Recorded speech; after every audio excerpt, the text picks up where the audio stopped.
Dear faculty members, students, and colleagues, Assalamu alaikum and very good evening. It's my pleasure to welcome all of you to our today's webinar on the understanding of the principles of intravenous fluid therapy, particularly in the perioperative period.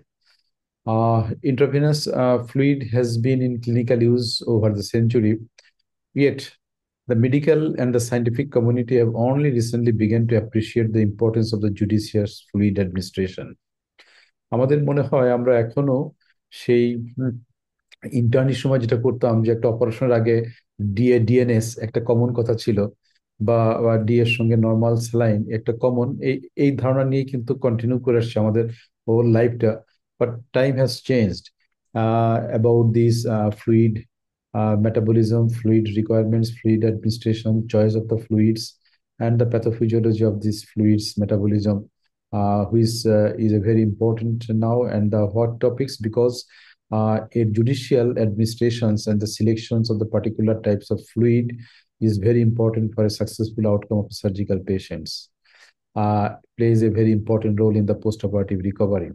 Surgical craft is only the tip of the iceberg, but the factors that lead to success and failure of the surgery is hidden, and fluid is one of the factor that is probably a hidden factors that dictates the outcome of the patients.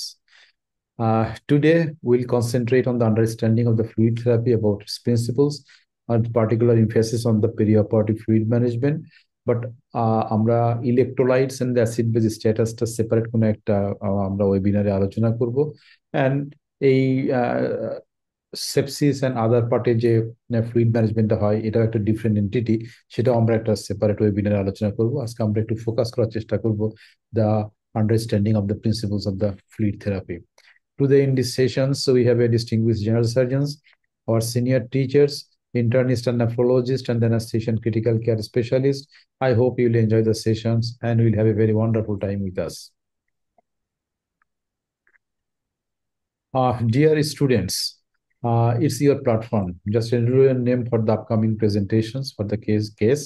আমরা তোমাদের নামগুলোকে enrol করে রাখবো। তোমরা যত বেশি present করবে, যত বেশি কথা বলবে, ইন্টারাক্ট করবে, তত বেশি স্ট্রং হবে। এবং আমরা চাই you want to make this hands competent, stronger and the safe for the nations. Few words, no harm to say I don't know, কারণ আজকেও আমরা আমাদের ফ্যাকাল্টি যারা আছেন বা ইভেন স্টুডেন্ট যারা মানে পড়ে এসে, তাদের থেকে আমরা অনেক কিছু আজকে শিখতে পারবো। Just keep an open mind, all the faculty here are very friendly. তারা আসছে এখানে তোমাদেরকে শেখানোর জন্য। I think feel free to ask any questions from the any of the faculty. Don't get nervous, এখানে সবাই কিন্তু ফ্রেন্ডলি, ভয় পাওয়ার কোনো কিছু নেই। কারণ আমরা এখানে যতগুলো ইনফরমেশন দিয়েছি, কিছু টেক্সট বুক থেকে, আমাদের ব্রিলিয়ান্ট ল্যাবেও অনেক টেক্সট বুকে অনেক চেঞ্জ হয়েছে। And the fluid metabolism and the fluid থেরাপির যে টেক্সট বইগুলো আছে, some online journals, guidelines and the seminars থেকে। Today we are honored and privileged to have the two esteemed faculty, Professor Pradeep Kumar Datta, Professor of the Nephrology. এর আগেও আমাদের ওয়েবিনারে আছেন। Pradip, you are welcome. I think আমাদের যে স্টুডেন্টদের অনেক কিছু কোশ্চেন থাকবে, I think you will interact with the students, এবং স্টুডেন্টদেরকে বলবো যে feel free to ask any question professor Pradip Kumar Dutta. At the same time professor Ranjan Kumar Nath, professor of anaesthesiology and the critical care, he is also with us.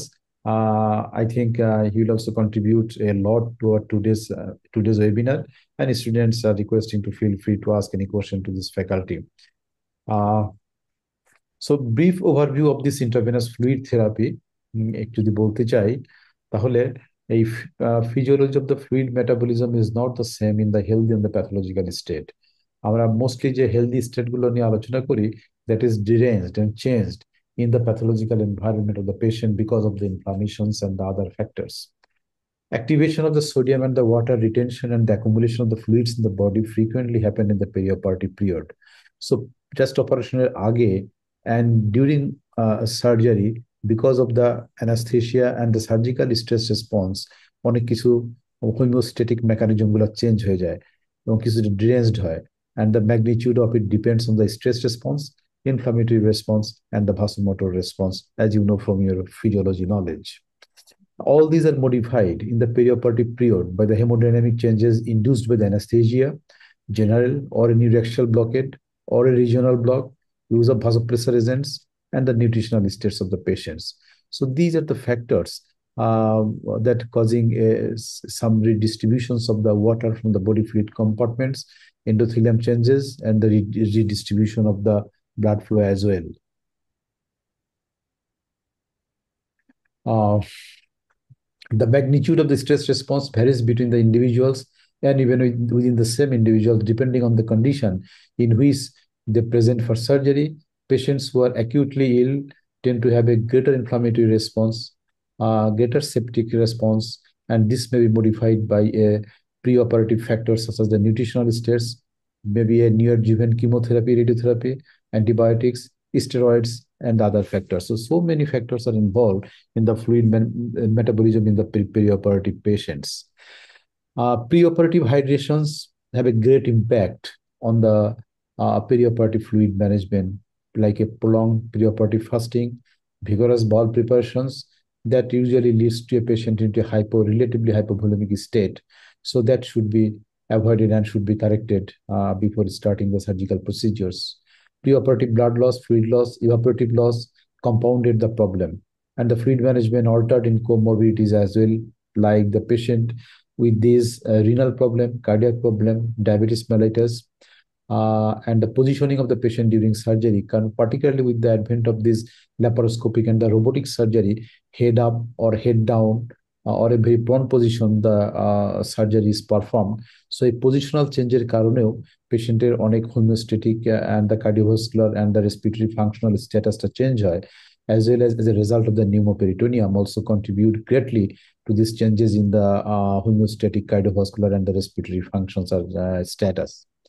So prolonged postoperative fasting and excessive loss of from vomiting, tubes, drains, and the fistulas also added the problem.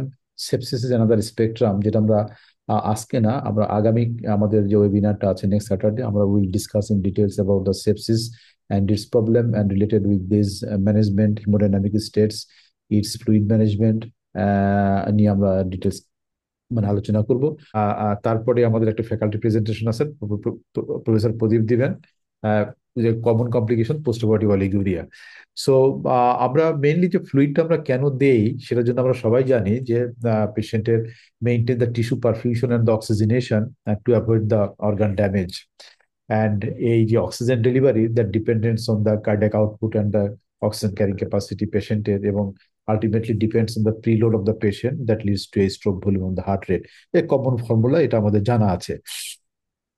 এবং এইখান থেকে আমাদের যে কম্পার্টমেন্টালাইজেশন, এখানে তো স্টুডেন্টদের মনে হয় এখানে কোনো ভুল করলে চলবে না। এখানে যে ফিজিওলজিটা আমাদের দরকার, আমরা জানি যে টোটাল 42 লিটারের মধ্যে ইন্টারসেলুলার কম্পার্টমেন্টে 28 লিটার থাকে, অ্যান্ড এক্সট্রা সেলুলার টোটাল থাকে হচ্ছে 14 litre, R intercellular 28 litre.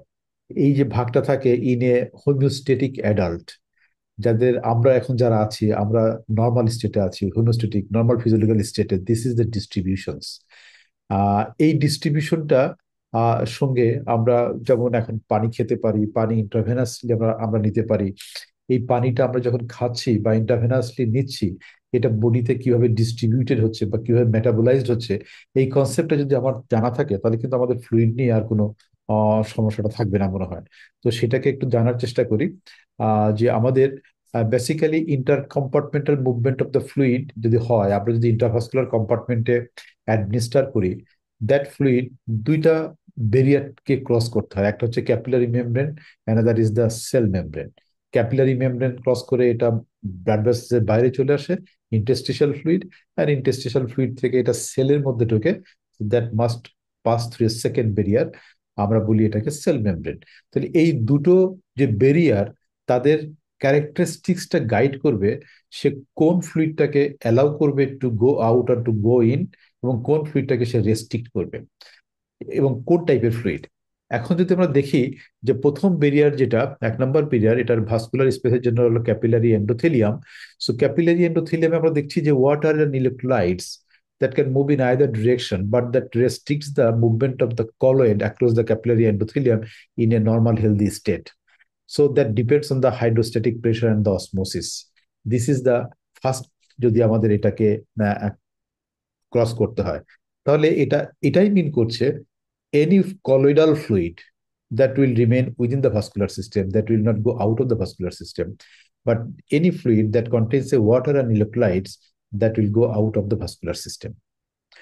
And এই যে ওয়াটার এবং ইলেকট্রোলাইটসটা ভাস্কুলার সিস্টেম থেকে ইন্টারস্টিশিয়াল ফ্লুইড স্পেসে চলে আসলো, এটাকে যদি আবার সেলের মধ্যে ঢুকতে হয়, that must pass through a second membrane, that is the cell membrane. And characteristics of the cell membrane is such that will allow the water to go inside the cell, and that will restrict the movement of the electrolytes inside the cell, and that depends on the diffusion osmosis and the sodium potassium pump dependent mechanism.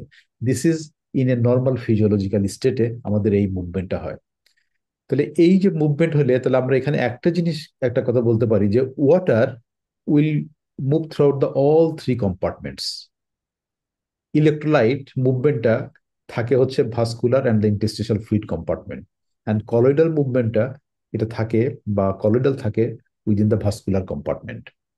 এটাকেই যদি আমরা এইভাবে দেখাই যে আমাদের তিনটা compartment, vascular, interstitial and the intercellular. So এ হচ্ছে colloid, after infusion that will remain 100% within the vascular system. If we infuse 1 liter, that 1 liter expansion হবে vascular compartment. And B হচ্ছে একটা ইলেকট্রোলাইট সলিউশনস, যে সলিউশনটা সাধারণত থাকবে হলো vascular and the interstitial fluid compartment, because water and electrolyte capillary endothelium থেকে বেরিয়ে আসবে, এবং যেখানে সাধারণত 1:4 রেশিওতে থাকে, ভাস্কুলার কম্পার্টমেন্টে থাকে 25% and the 75% come out from the vascular system. So এখানে যদি 1 লিটার দেই তাহলে 1 লিটারে আমাদের এক্সপানশন হয় 250 ml নর্মাল স্যালাইন যদি আমরা ইনফিউজ করি। অ্যান্ড সি হচ্ছে একটা ওয়াটার যার মধ্যে কোনো ইলেকট্রোলাইট নাই, that will cross the two barrier, capillary endothelium and the cell membrane, and proportionately distributed to all the three compartments depending on the size at a ratio of the 10%, 30%, the 60% roughly. So একটা litre of 5% dextrose aqua থেকে vascular expansion হয় 100 ml, that is the 10%। তাহলে আমরা এইখান থেকে একটা ইয়েতে conclusion আসতে পারি যে 5% dextrose aqua যেটা vascular expansion is very very minimum, because it crosses all the barrier and enter into all the compartment।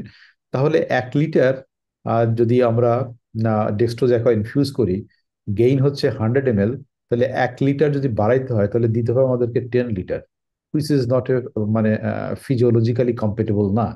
So in any way this is not a resuscitative fluid, and in any way all of the fluid, most of the fluid dextrose aqua will enter into the cellular compartment, and ultimately patient will develop a cerebral edema, pulmonary edema and other মানে complications.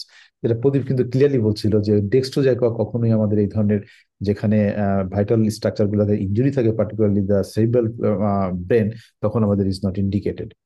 And normal সেনের ক্ষেত্রে আমরা যদি দেখি যে 250 ml আমাদের per litre থেকে vascular কম্পার্টমেন্টে থাকে, তাহলে 1 লিটার যদি আমি এক্সপানশন চাই তাহলে অ্যাটলিস্ট 4 লিটার, 1 লিটার ব্লাড লসের জন্য আমি যদি ওটাকে প্রপার দিতে তাহলে 4 লিটার নর্মাল স্যালাইন আমাকে ইনফিউজ করতে হবে, বা যদি 1 লিটার ব্লাড লসের জন্য আমাকে 1 লিটার কলয়েডই দিতে হবে।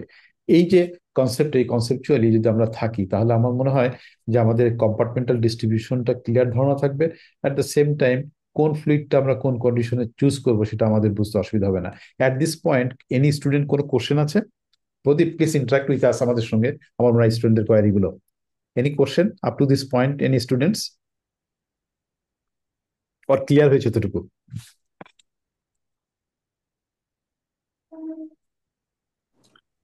স্যার আসসালামু আলাইকুম স্যার, আমি ডক্টর তরিকুল বলছিলাম স্যার। স্যার হ্যাঁ, যে বি নাম্বার যেটা নর্মাল সেলাইনের কথা বলছেন স্যার, এখানে অনলি 25% হলো হচ্ছে ভাস্কুলার কম্পার্টমেন্টে থাকবে, আর এই 70% কি ইন্ট্রাসেলুলার কোনো কম্পার্টমেন্টে ফ্লুইড যাবে না স্যার? এই 70%-এর ভিতরে স্যার এটা no, একটু জানা sir. no, because electrolytes will not enter into the cell, because the sodium potassium pump dependent mechanism that will remain within the interstitial fluid compartment. So interstitial expansion টা হবে maximum. Intercellular compartment যাবে না। Intercellular compartment fluid, only the water containing fluid will enter into the intercellular compartment. Sir আমরা দুইটা, একটা বিষয় হচ্ছে electrolyte and ফ্লুইডের কথা বলছি আর কি। আপনি কি স্যার ইলেকট্রোলাইটের কথা বলছেন? Intracellular compartment, no fluid enter into the intracellular compartment in case of normal saline sir? Normal saline তো মানে যে ফ্লুইড ওয়াটারটা, এটা তো সোডিয়ামের সঙ্গে যেদিকে মুভ করবে সেদিকেই করবে। আর অ্যালোন দেখে তো ফ্রি ওয়াটার নেই। ফ্রি ওয়াটার আছে হচ্ছে 5% ডেক্সোজের মধ্যে। সোডিয়াম ক্লোরাইড যে normal saline, that doesn't contain any free water. Okay sir, thank you sir. Pradip will normal স্যালাইনটা আইসোটোনিক, এটাতে সোডিয়াম ক্লোরাইড থাকলে প্লাজমার সাথে মিশে আছে। মিশে আছে, নর্মালি যা থাকে তা থাকবে, ওটা ভলিউমটা রাইজ করবে আর কিছু না। কিন্তু ডাজন্ট ওটা যদি সোডিয়াম ক্লোরাইড না থাকে তাহলে কিন্তু পানিটা 2/3 চলে যাবে সেলের ভিতরে, আর এক্স্যাক্টলি। 1/3 আসবে, যেখানে 1/3 এর আবার 2/3 ইন্টারস্টিশিয়ামে চলে যাবে, তারও 1/3 আসবে ভাস্কুলার। এই জন্য ডেক্সট্রোজ অ্যাকোয়া দিয়ে ভলিউম রাইজ করা যাবে না। নর্মাল স্যালাইন ওটা কোলয়েড দিয়ে করতে হবে। কারণ normal saline doesn't contain free water, that will not enter into cell. Clear এখন? ওকে, আমরা ওকে আসি। স্যার। এই যে আমাদের এখন ইয়েটা যেটা হচ্ছে যে volume management, what's the problem? Problem হচ্ছে এটা হচ্ছে। করবো স্যার। Sure Ranjan, please. ওই আপনি যে বলছেন ডি ডেক্সট্রোজ অ্যাকোয়া, হুম। ডেক্সট্রোজ অ্যাকোয়া তো এটা একটা মেটাবলাইজ হয়ে যাওয়ার পর তো ফ্রি ওয়াটার, এটা হুম। প্রতিটা কম্পার্টমেন্টে যাচ্ছে free water. Right. As a result আরেকটা প্রবলেম মনে হয় স্যার, অসমোলারিটি কমে যায় both extra and intercellular. Exactly. ইয়ে স্যার, এক্স্যাক্টলি। আমার যে অসমোলারিটি যেটা থাকে, যেহেতু ইয়ে যায়, ফ্লুইড যায়, ফ্রি ফ্লুইড যায়, বোথ এক্সট্রা এবং ইন্টারসেলুলার অসমোলারিটি কমে যায় স্যার। জি জি। Okay, thank you. Thank you Kajal. So it's a very narrow range. একটা নর্মাল ভলিউমিক যে মানে ভলিউমের যে রেঞ্জটা থাকে, এটা খুব একটা ওয়াইড না। তো দেখা যায় যে একটু পেশেন্টের ফ্লুইড মানে অ্যাডমিনিস্ট্রেশন কম হলে will develop a hypovolemia, and hypovolemia that ultimately leads to a organ hypoperfusion, inflammatory response, and sepsis and multiple organ function syndrome এটা হয়। আর যদি পেশেন্টের একটু ওভারলোড হয়, ultimately high risk of developing the oedema ileus, which is a very important for us, and postoperative nausea and vomiting, pulmonary and cardiac complications. But এই যে একটা নর্মোভলিমিক স্টেটে রাখতে না পারার কারণ হচ্ছে কতগুলো পেশেন্টের প্রসিজিওর গুলো হয়, অ্যানাস্থেসিয়া কিছু মানে আমাদেরকে এই ভলিউম রিডিস্ট্রিবিউশন করতে পারে। প্রি অপারেটিভ হাইড্রেশন যদি প্রপারলি না হয়, বল প্রিপারেশন যদি অ্যাগ্রেসিভ হয়, এইসব কারণে দেখা যায় যে is affected by this keeping the patient in normovolemic state.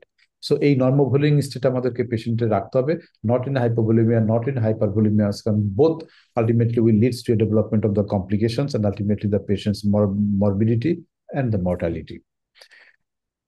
আহ এখন হচ্ছে global scenery of the fluid management কি।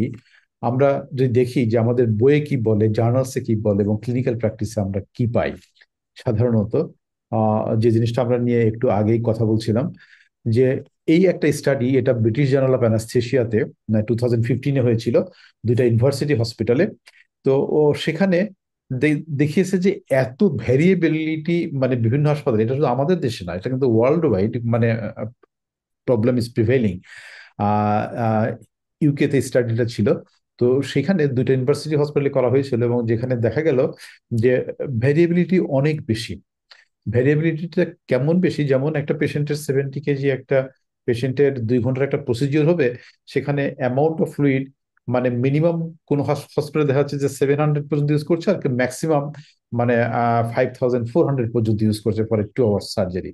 সো এত ভেরিয়েবিলিটি এত বেশি, even with a minimum blood loss. তো এরা তখন একটা কনক্লুড করছে যে আসলে মানে ফ্লুইড ম্যানেজমেন্টটা সাইন্টিফিক্যালি এখনো আমরা পেশেন্টটাকে ইউজ করছি না, এটা জাস্ট এ র্যান্ডম কেওয়াস। মানে যেখানে যে ইনস্টিটিউটে যারা চিন্তা করছে সেভাবেই করছে, but A fixed protocol and guideline দিয়ে ট্রিটমেন্টটা আমরা সার্জিক্যাল পেশেন্টগুলোকে খুব কম করছি। What has change the fluid management over this ডিকেটস? কি চেঞ্জ গুলো আসলো? এই চেঞ্জ গুলো যদি আমরা যদি একটু তাকাই, তাহলে কনসেপ্ট অফ থার্ড স্পেসটা কি? আমরা থার্ড স্পেসকে অনেক সময় চিন্তা করে অ্যাডিশনাল ফ্লুইডটা আমরা অ্যাডমিনিস্টার করে থাকি, বাট রিয়েলি ডাজ ইট মানে আমাদের কি থার্ড স্পেস কি এক্সিস্ট করে কিনা এখন, বা কোনো ডিফাইন করা আছে কিনা, বা থাকলে তার পরিমাণটা কতটুকু? Normal saline versus balanced salt solution versus colloidal solutions. তো এইটা তো আমরা মোটামুটি একটু ওই যেটা দেখলাম একটু আগে, সেখান থেকে আমরা কিছু ধারণা করতে পারছি। কনসেপ্ট অফ দ্য স্টার্লিংস ল কি বলতো about the fluid movement, but এই কনসেপ্টটা এখন কি বলে, কতটুকু চেঞ্জ হয়েছে, এবং তার ইম্প্যাক্টটা কি আমাদের ফ্লুইড ম্যানেজমেন্টের জন্য, এটাও আমাদেরকে একটু জানতে হবে। অ্যান্ড ক্লিনিক্যাল মনিটরিংটার ফ্যালাসিটা কি হতে পারে একটা পেশেন্টের ফ্লুইড অ্যাডমিনিস্ট্রেশনে আমাদের to detect the small amount of the hypovolemia or the hypervolemia, এই কনসেপ্টটাও আমাদের আসছে। যে ক্লাসিক্যালি আমরা যে পালস ব্লাড প্রেশার আউটপুট দিয়ে এটাকে মনিটর করতাম, তার সঙ্গে কি যোগ হয়েছে বা মানে কি আহ, আহ, কি কি ফ্যাক্টর গুলো ইনফ্লুয়েন্স করতে পারে। Liberal versus restricted fluid therapy অনেক কথা আছে, যেমন একটা আমরা বললাম কেউ ইউজ করছে 700, কেউ ইউজ করছে 5400 ফর সেম সার্জারি। তো লিবারেলি যারা ইউজ করছে তাদের আউটকামটা কি হয়, বা রেস্ট্রিক্টেড যারা ফ্লুইড ইউজ করছে তাদের পেশেন্ট আউটকামটা কি হয়।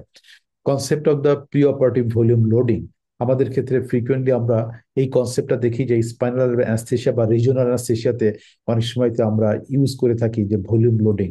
এখন volume loading the it's a preloading or a coloading, মানে এটা কোনটা কোনটা করলে বেটার, আমার মনে হয় রঞ্জন হাসান এটা আমাদেরকে আরো ভালো বলবেন একটু পরে। And early use of the blood transfusion, কখন টাইমলি আমাদেরকে করা উচিত to prevent the development of further complications related to fluid. Early use of the vasopressor কখন দরকার, গোল ডাইরেক্টেড ফ্লুইড থেরাপিটা আমরা কখন করে থাকি, and concept of the ERAS which is very very important, যে ফ্লুইড ম্যানেজমেন্টে আমাদের ইরাসের কি কনসেপ্টে অ্যাপ্লাই করতে পারি for a better outcome of the patient. এই কতগুলো ব্যাপার নিয়ে আমরা একটু সাবসিকুয়েন্ট এই স্লাইডগুলোতে একটু আলোচনা করব। সো থার্ড স্পেসের যে কনসেপ্টটা হচ্ছে ডাজ ইট এক্সিস্ট, আমরা অনেকগুলো জার্নাল থেকে আমরা যেগুলো দেখেছি যে classical third space describe more than 50 years ago was never localized. It's একটা hypothetical একটা স্পেস ছিল, and per se the quantitatively does not exist. So fluid is perioperatively shifted from the intravascular towards the interstitial space. So adding fluid by calculating the third space loss means simply leading to a fluid overload and the interstitial edema. So এখন এই concept of the third space is no longer exist now. So এটাকে আর calculation করে আমরা ফ্লুইডটাকে add করার কোনো প্রয়োজন নাই। ইন্টারস্টিশিয়াল ইডিমা হবে, অ্যাট দ্য সেম টাইম আমাদের জন্য সার্জারির জন্য বেশি ইম্পর্টেন্ট যে জিনিসটা is a paralytic ileus which is a common if we add this fluid to the total post operative management of the patient. Replacement of the insensible loss during surgery, যেমন traditionally intravenous fluid আমরা use করে থাকি 7 to 8 ml per KG per hour, use to replace the losses. আমরা যে insensible লসগুলো চিন্তা করি, but in reality losses do not exceed 1 ml per kg per hour and much less in laparoscopic or robotic surgery. তো সেখানেও দেখা যায় যে আমাদের অ্যামাউন্ট অফ দ্য ফ্লুইডটা কিন্তু আমরা বেশি ইউজ করছি। বাট এই যে বেশি ফ্লুইডটা যাচ্ছে এবং এই বেশি অ্যামাউন্ট অফ দ্য ফ্লুইড যাওয়ার কারণে পেশেন্টের যে ওয়েট গেইনটা হয় এবং ইন্টারস্টিশিয়াল ইডিমা হয়, সেটাও কিন্তু আমরা সাধারণত মেজার করি না। আমরা যদি দেখি যে পেশেন্টের খুব লিবারালি ইউজ করি, তাহলে পেশেন্টের যে ওয়েট গেইন হয়, পেশেন্টের ওয়েট গেইনটা কিন্তু কখনোই মানে is not acceptable over more than 1 to 1.5 kg। But আমরা দেখি না, বাট আমরা যে হারে ফ্লুইডটা ইউজ করে থাকি তাতে পেশেন্টের ওজনটা অনেক বেশি বাড়ার কথা, না ultimately that will leads to A fluid overload and the interstitial edema and the paralytic ileus and other complications. তো এটা আমাদের একটু ফ্লুইড ট্রিটমেন্টে খেয়াল রাখতে হবে। And normal saline versus balance versus colloidal, আমাদের পুলিং এর মধ্যে একটু কথাবার্তা হয়েছিল যে, এবং নর্মাল স্যালাইনের ক্যারেক্টার গুলো নিয়েও কথা হয়েছিল যে এটা নর্মাল না কেন অ্যাবনর্মাল। প্রদীপ ভালো বলেছে যে এটার একটা হচ্ছে পেশেন্টের pH and the chloride content which is very very important. এ নিয়ে ডিবেট আছে, ডিবেটটাও এখন মানে কিছুটা এক্সপেরিমেন্ট দিয়ে সলভ করেছে, যে এখন বলছে যে what's wrong with the 0.9% normal saline, যেটাকে আমরা ফ্রিকুয়েন্টলি আমাদের ডে টু ডে সার্জারি প্র্যাকটিসে আমরা ইউজ করি। বাট আমরা যদি দেখি যে আমাদের প্র্যাকটিসে কিন্তু 0.9% normal saline in general surgical প্র্যাকটিসের রোলটা খুবই কম, খুবই কম। বাট আমরা এখনো যদি আমাদের সবাই স্টুডেন্ট যারা আছেন বা মানে সার্জারি ওয়ার্ডে আমরা যদি দেখি যে প্রত্যেকটা রেজিমের সঙ্গে কিন্তু 0.9% নর্মাল স্যালাইনটা আমরা অ্যাড করে থাকি। But that should not be. কারণ হচ্ছে এই কারণটা আমাদেরকে জানতে হবে যে how normal saline do harm, এটাকে কি কি হার্মটা করছে আমাদের। Because it's content high, chloride content high and high chloride content হওয়ার কারণে হয় কি patient developed a hyperchloraemic metabolic acidosis, and this hyperchloremic metabolic acidosis that impairs the renal function by directly toxic effects on the renal tubular cells, and patient AKI and the oliguria post অনেক অনেক বেশি। এবং দেখা যায় পেশেন্টের morbidity and even to some এক্সটেন্টের পেশেন্টের other disease related মর্টালিটিও রিলেটিভলি হায়ার। এখন এইটাকে আমরা যে কথাটা বললাম, আমাদের এভিডেন্স কি বলে, আমাদের স্টাডি গুলা কি বলে, স্টাডি কতটুকু সাপোর্ট করে সেটা আমরা একটু দেখি। একটা যে যে নর্মাল স্যালাইন যেটা আমরা দিচ্ছি, এর সঙ্গে যদি ব্যালেন্স ক্রিস্টালয়েড সলিউশনটা দেওয়া হয়, এটাও ব্রিটিশ জার্নাল অফ অ্যানাস্থেসিয়া 2018-এ পাবলিশ হয়েছিল, করেছে যে এইটা হচ্ছে নর্মাল স্যালাইন, উপরের যে কাপটা আর নিচেরটা হচ্ছে balance crystalloid solution. So percentage of the patient requiring the vasopressor requirement, যাদের স্যালাইনটা দেওয়া হচ্ছে, দেখা যায় যে ওদের ক্ষেত্রে অনেক বেশি in compare to the patient receiving a balance crystalloid solution. They definitely it is doing some harm to the patient, not to the good to the patients. And other changes এর মধ্যে যেটা প্রফেসর প্রদীপ বলছেন যে pH এর কথা, যে pH কিন্তু একটা পেশেন্টের আমাদের এর মধ্যে দেখছি যে অনেকগুলো নর্মাল সাইজে চেঞ্জ হয়, পিএইচ চেঞ্জ হয়, বেজ এক্সেসটা চেঞ্জ হয়, সোডিয়াম ক্লোরাইড কন্টেন্টটা চেঞ্জ হয়, এবং সোডিয়াম কনসেন্ট্রেশনটা পেশেন্টের চেঞ্জ হয়। পিএইচ এর মধ্যে রিমার্কেবল চেঞ্জ যেটা হয়, যেটা পিএইচটা কম থাকার কারণে আমাদের উপরের যে গ্রাফটা, এটা হচ্ছে পেশেন্ট যদি ব্যালেন্স সলিউশন পেয়ে থাকে almost remain static, but if the patient get the normal saline 0.9% sodium chloride solution, pace drastically এটা ড্রপ করছে, দেখা যাচ্ছে যে এটা এটা আমরা ক্লিয়ারলি দেখতে পাচ্ছি, ইট ইজ ভিজিবল। সো দেখা যায় যে পেশেন্টের 60 মিনিটস এর পরে পেশেন্টের ড্রপ করে আসলো অলমোস্ট 7.35, এবং 120 মিনিটস এর মধ্যে পেশেন্ট চলে আসলো অলমোস্ট 7.32। সো এটা পেস যে যে অ্যাসিডোসিসটা হচ্ছে, that is certainly will do harm to the patient. এবং আমরা যদি দেখি যে বেজ এক্সেসের ব্যাপারটা, এই যে কত মিনিটস আফটার সার্জারি, উপরেরটা হচ্ছে ব্যালেন্স সলিউশন, বাট এখানে যদি নর্মাল স্যালাইন দিই, আমাদের হচ্ছে নিচেরটা কতটা চেঞ্জ হচ্ছে এখানে পেশেন্টের। So it a tremendous effect on the base and pitch of the plasma of the patient. তো এই জন্য is doing more harm to the patient. And same time যে ক্লোরাইড কন্টেন্ট সোডিয়ামের জন্য, এটা যে বা পিএইচটা কমে, এর থেকে ক্লোরাইড কন্টেন্টের যে পেশেন্টের direct toxic effect on the tubules আছে, যার কারণে পেশেন্ট ডেভেলপিং এ বা post operative একেআই with this normal saline is more.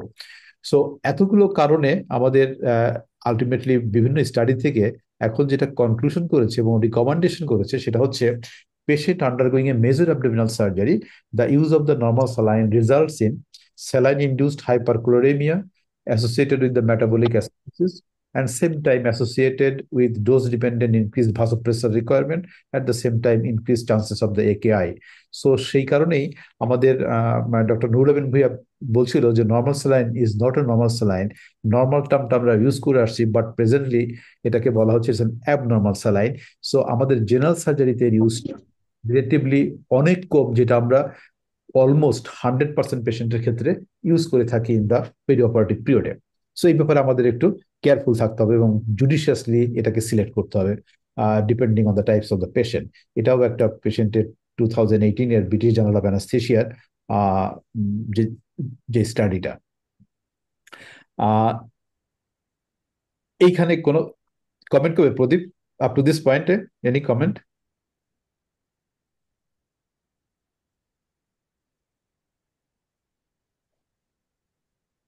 না, ঠিক আছে তো। ওকে, মানে স্টুডেন্টদের কোনো কনফিউশন, এনি স্টুডেন্ট? স্যার সালাম স্যার, ডায়াবেটিস পেশেন্টে স্যার আমরা তো নর্মাল স্যালাইন প্রিঅপারেটিভলি দেই, তাহলে স্যার কি ডায়াবেটিস পেশেন্ট? পেশেন্টের নর্মাল স্যালাইন আমরা প্রিঅপারেটিভলি কেন দিব? আমরা ডায়াবেটিস পেশেন্টটাকে আমরা ওই ওই জিনিসটা ইউজ করব, সেখানে গ্লুকোজ হলে গ্লুকোজটাকে আমরা টাইট্রেট করব। তো এখানে নর্মাল স্যালাইন দেওয়ার কোনো ইন্ডিকেশন নেই, বাট আমরা ক্লাসিক্যালি এবং আমাদের রাইচুয়ালি ক্লিনিক্যাল আমরা অভ্যাসগতভাবে আমরা কিন্তু মানে সবসময় বলে থাকি যে ডায়াবেটিক পেশেন্ট নর্মাল স্যালাইনটা লাগিয়ে দাও। This is not right approach. Diabetes পেশেন্টের জন্য কি গ্লুকোজ কন্টেনিং স্যালাইন কি is contraindicated? It's not contraindicated. Okay okay, thank you sir. Sir normal saline use না করলে স্যার কি ইউজ করবো স্যার? আমরা আসছি, ওয়েট ওয়েট করো, আমরা আসছি, ওখানে আসবো। মানে আলটিমেটলি আমরা কনক্লুশন করব মানে কি দিয়ে আমরা ওটা বলবো, ঠিক আছে? ওকে, সো নেক্সট হচ্ছে, so 0.9% normal saline is neither normal not a physiological fluid, So balanced crystalloid solution is the fluid of choice in surgical practice. This is the recommendation. And balanced crystalloid solution already বলেছে কিছু কিছু কথা, আমরা আরো সামনের দিকে এসে ডিটেলসটা একটু ডিসকাস করবো যে কোন ধরনের ফ্লুইড এটা।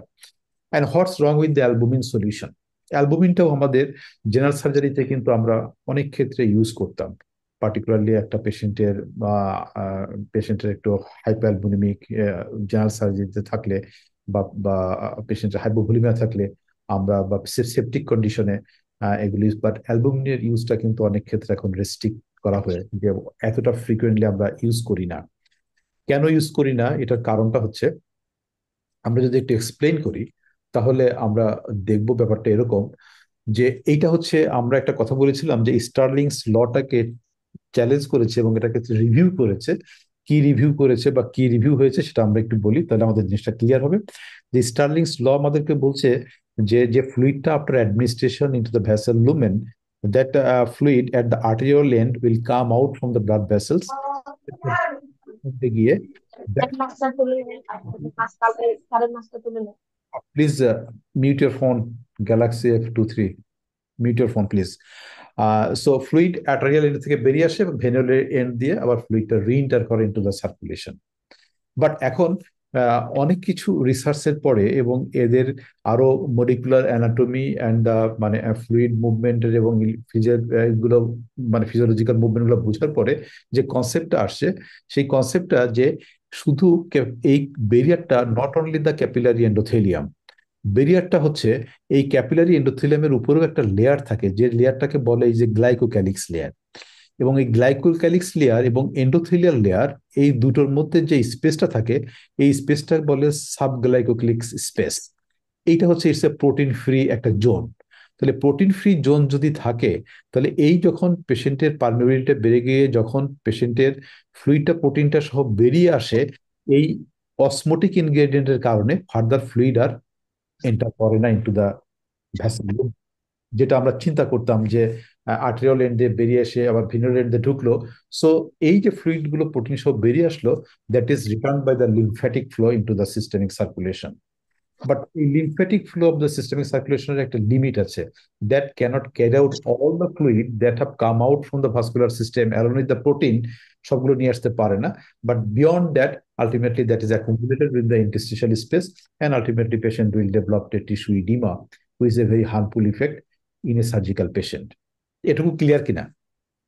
তাহলে আমরা বুঝতে পারছি যে একটা ইনফ্লামেটরি কন্ডিশনসে বা একটা সেপটিক কন্ডিশনে এই ধরনের একটা মানে অ্যালবুমিন সলিউশন যদি আমরা দেই তাহলে যে জিনিসটা ইফেক্টটা হবে, inflammatory state, sepsis, burn, pancreatitis, এই গ্লাইকোক্যালিক্স ক্লিয়ারটা ড্যামেজড হয়ে যায়, যার কারণে significantly increasing the movement of the fluid out of the capillary lumen.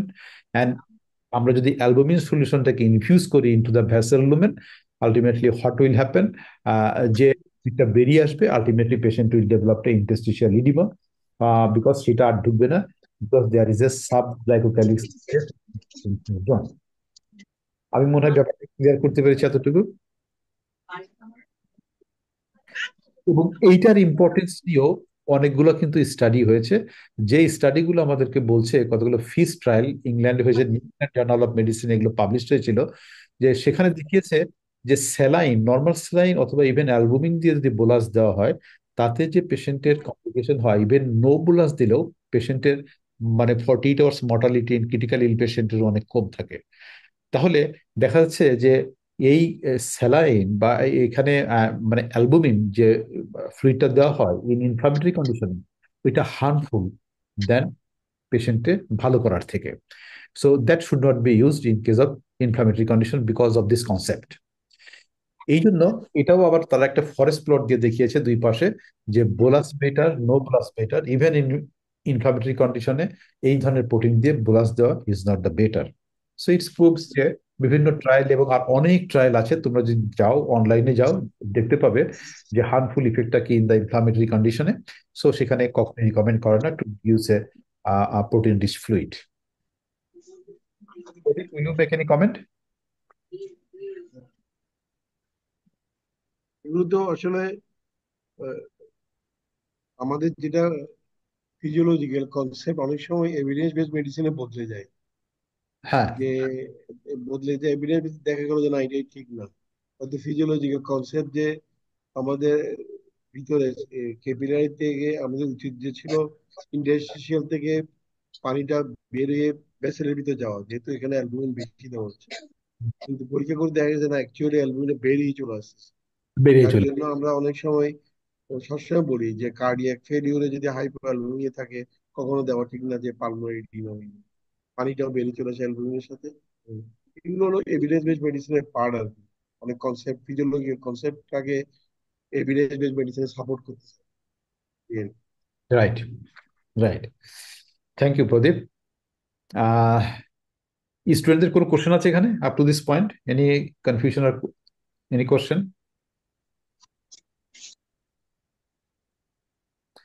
আচ্ছা, ওকে, এখন আমরা দেখি আমাদের একটু মনিটরিং নিয়ে আমরা একটু মানে কথা বলতে চাচ্ছিলাম, যে মনিটরিং এর ব্যাপারে, ক্লিনিক্যাল মনিটরিং পার্টিকুলারলি যেটা আমরা ইউজ করি, যে heart rate, blood pressure, urine output, real haemodynamic measurements that are and are readily available. Is this are reliable indicator of the early hypovolemia? Early hypovolaemia থেকে এটা মানে reliable কিনা, বা reliable কোন ফাইন্ডিংস গুলো আমরা আর্লি হাইপোভলিমিয়াকে ডিটেক্ট করতে পারি? Because detection of the early hypovolaemia is important for the better outcome of the patient. এখন যে জিনিসটা হচ্ছে, আমাদের বিভিন্ন সার্জিক্যাল স্ট্রেস এবং অ্যানাস্থেসিয়া রিলেটেড কিছু কারণে আমাদের দেখা যায় যে এই pulse, blood pressure and the urine output altered হয়ে যায়, that may not reflect the true hypovolaemia. They are also affected by anaesthesia and the surgical stress, heart rate, blood pressure, urine output. Compensatory changes, particularly the spanking vasoconstriction, can mask the hypovolemia. This is also one of the, yeah. In a healthy volunteer, heart rate and the blood pressure remained stable despite the vein section period. Even up to 25% of the blood volume normal of patient's heart rate এবং blood pressure remain unaltered. Urine output is an accurate reflection এই perioperatively পারপারেটিভলি দেখা যায়, কারণ হচ্ছে যে central blood volume pressure ডাইউরেসিস May ochre even if there is a relative hypovolemia. Conversely, the surgical stress response promotes the water and salt retention and the pneumoperitoneum may cause oliguria. তাহলে এই যে তার কিন্তু নাই হাইপোভলিমিয়া, বাট দেখা যাচ্ছে যে একটা নিউমোপেরিটোনিয়ামের কারণে patient May develop some oliguria. And central venous pressure measurement do not correlate well with the intravascular volume because of magnitude of the factors. কারণ muscle relaxations, remifentanil use infusions, epidural and the spinal anesthesia and the pneumoperitoneum that affects the venous tone. So এই যে আমাদের যখনই পেশেন্টের অপারেশনটা করছি, সেই অপারেশনের এই দ্য ফিজিওলজিক্যাল এই প্যারামিটার গুলো বা কন্ডিশন গুলো আমাদেরকে একটু খেয়াল রাখতে হবে, এবং সেই এই ক্লিনিক্যাল প্যারামিটার গুলো আমাদেরকে মিসগাইড করতে পারে। যেমন এটা আমি একটা দেখাই, যে এইটা যদি তোমরা আমাদের ATLS এর যে ইয়েটা আছে, ম্যানুয়ালটা আছে, এই ম্যানুয়ালে তাদের যে classes of these sign symptoms of the haemorrhage by class, যে কতটুকু কত পার্সেন্ট ব্লাড লসে কি তার প্যারামিটার চেঞ্জ হয়, এই প্যারামিটার গুলো কিন্তু আগের থেকে নতুন যেটা আসছে 10th এডিশন, এটা কিন্তু চেঞ্জ হয়েছে। চেঞ্জের মধ্যে আমরা দেখাচ্ছি ক্লাস ওয়ানের হাইপোভলিউমের মধ্যে পেশেন্টের যদি 15% লস হয়, তাহলে পেশেন্টের সাধারণত কোনো ফিজিওলজিক্যাল প্যারামিটার গুলো কিন্তু চেঞ্জ হচ্ছে না। যেমন heart rate, blood pressure, pulse rate, respiratory rate, urine output, Glasgow coma scale, কোনো কিছু কিন্তু চেঞ্জ হচ্ছে না। হ্যাঁ, তো এই চেঞ্জটা না হলে আমরা কিন্তু early detection of the hypovolaemia detection করা আমাদের জন্য ডিফিকাল্ট হয়ে যায় ক্লিনিক্যালি। তো সেই ক্ষেত্রে যার কারণে বলা হয় যে ডিউরিং অপারেশন অর সার্জারিতে বা ট্রিটমেন্টের সময় আমাদের ফ্রিকুয়েন্ট ফ্লুইড বুলাস দিয়ে বা ফ্লুইড রেসপন্সিভটা কি আছে এটা দিয়ে, মানে that's is a very good guide and the criteria যে পেশেন্টের মানে হাইপোভলিউমিয়া আছে কিনা। এবং এই হাইপোভলিউমিয়া গুলো আমরা সাধারণত দেখি by a fluid responsiveness, and fluid responsiveness is defined as the capacity of the heart to significantly increase the stroke volume and its cardiac output in response to volume challenges. এবং আমরা ক্লিনিক্যাল সিনারিও এবং clinical সেটিংসে আমরা যেগুলো করতে পারি, যেটা আমাদের পোলিংও ছিল, যে একটা bolus it maybe 500 ml fluid or mini bolus দিতে পারি আমরা 100 to 300 ml of the fluid. একটা করতে পারি যে বোলাস ছাড়া আমরা প্যাসিভ লেগ রাইজিং করে আমরা, সেটাও একটা ফ্লুইড ব্লাস হতে পারে। কারণ প্যাসিভ লেগ রাইজিং যদি করে দেখি, তাহলে লেগ রাইজ করার জন্য সিস্টেমিক সার্কুলেশনের পিরিলোডটা দেখা যাচ্ছে যে 350 ml বেড়ে যায়। তো সেখানেও একটা পেশেন্ট আমরা রেসপন্সটা দেখতে পাই। এবং এই রেসপন্সটা যদি আমাদের রাফলি অ্যাবাউট ওভার 10% থাকে, তাহলে আমরা বুঝতে পারি যে তার রেসপন্সিভনেসটা কি। সো এই বোলাসটা আমাদের অপারেশনের সময় রিপিটেডলি দিতে হয়, কারণ অপারেশনের সময় তো আমরা প্যাসিভ লেগরাইজিং দিয়ে এটা মানে দেখতে পারি না। সো রিপিটেড বোলাস দেওয়াটাই হচ্ছে is an ideal to assess the patient responsiveness দেখাটা। অ্যান্ড আমরা দেখতে পাই যেটা হচ্ছে apart from this scenario, the leg raising test is a very sensitive and sensible, simple bedside test. এটা কোনো কিছুর মানে কোনো কিছু ইকুইপমেন্টস এর দরকার হয় না। জাস্ট যেটা সেমি রিকাম্বেন্ট পজিশনে যদি পেশেন্ট থেকে থাকে, এটাকে জাস্ট রিভার্স করে দিলে, প্যাসিভ লেগ রাইজিংটা করে দিলে 45 ডিগ্রি তুলে দেওয়া হয়, তাহলে that will transfer the blood from the legs into the abdominal compartments, that will equal to, এটাকে বলা হয় যে test for the fluid responsiveness. Because এরকম পা তুলে দিলে রাফলি about the 300 ml of the fluid will add into the circulation, central সার্কুলেশনে।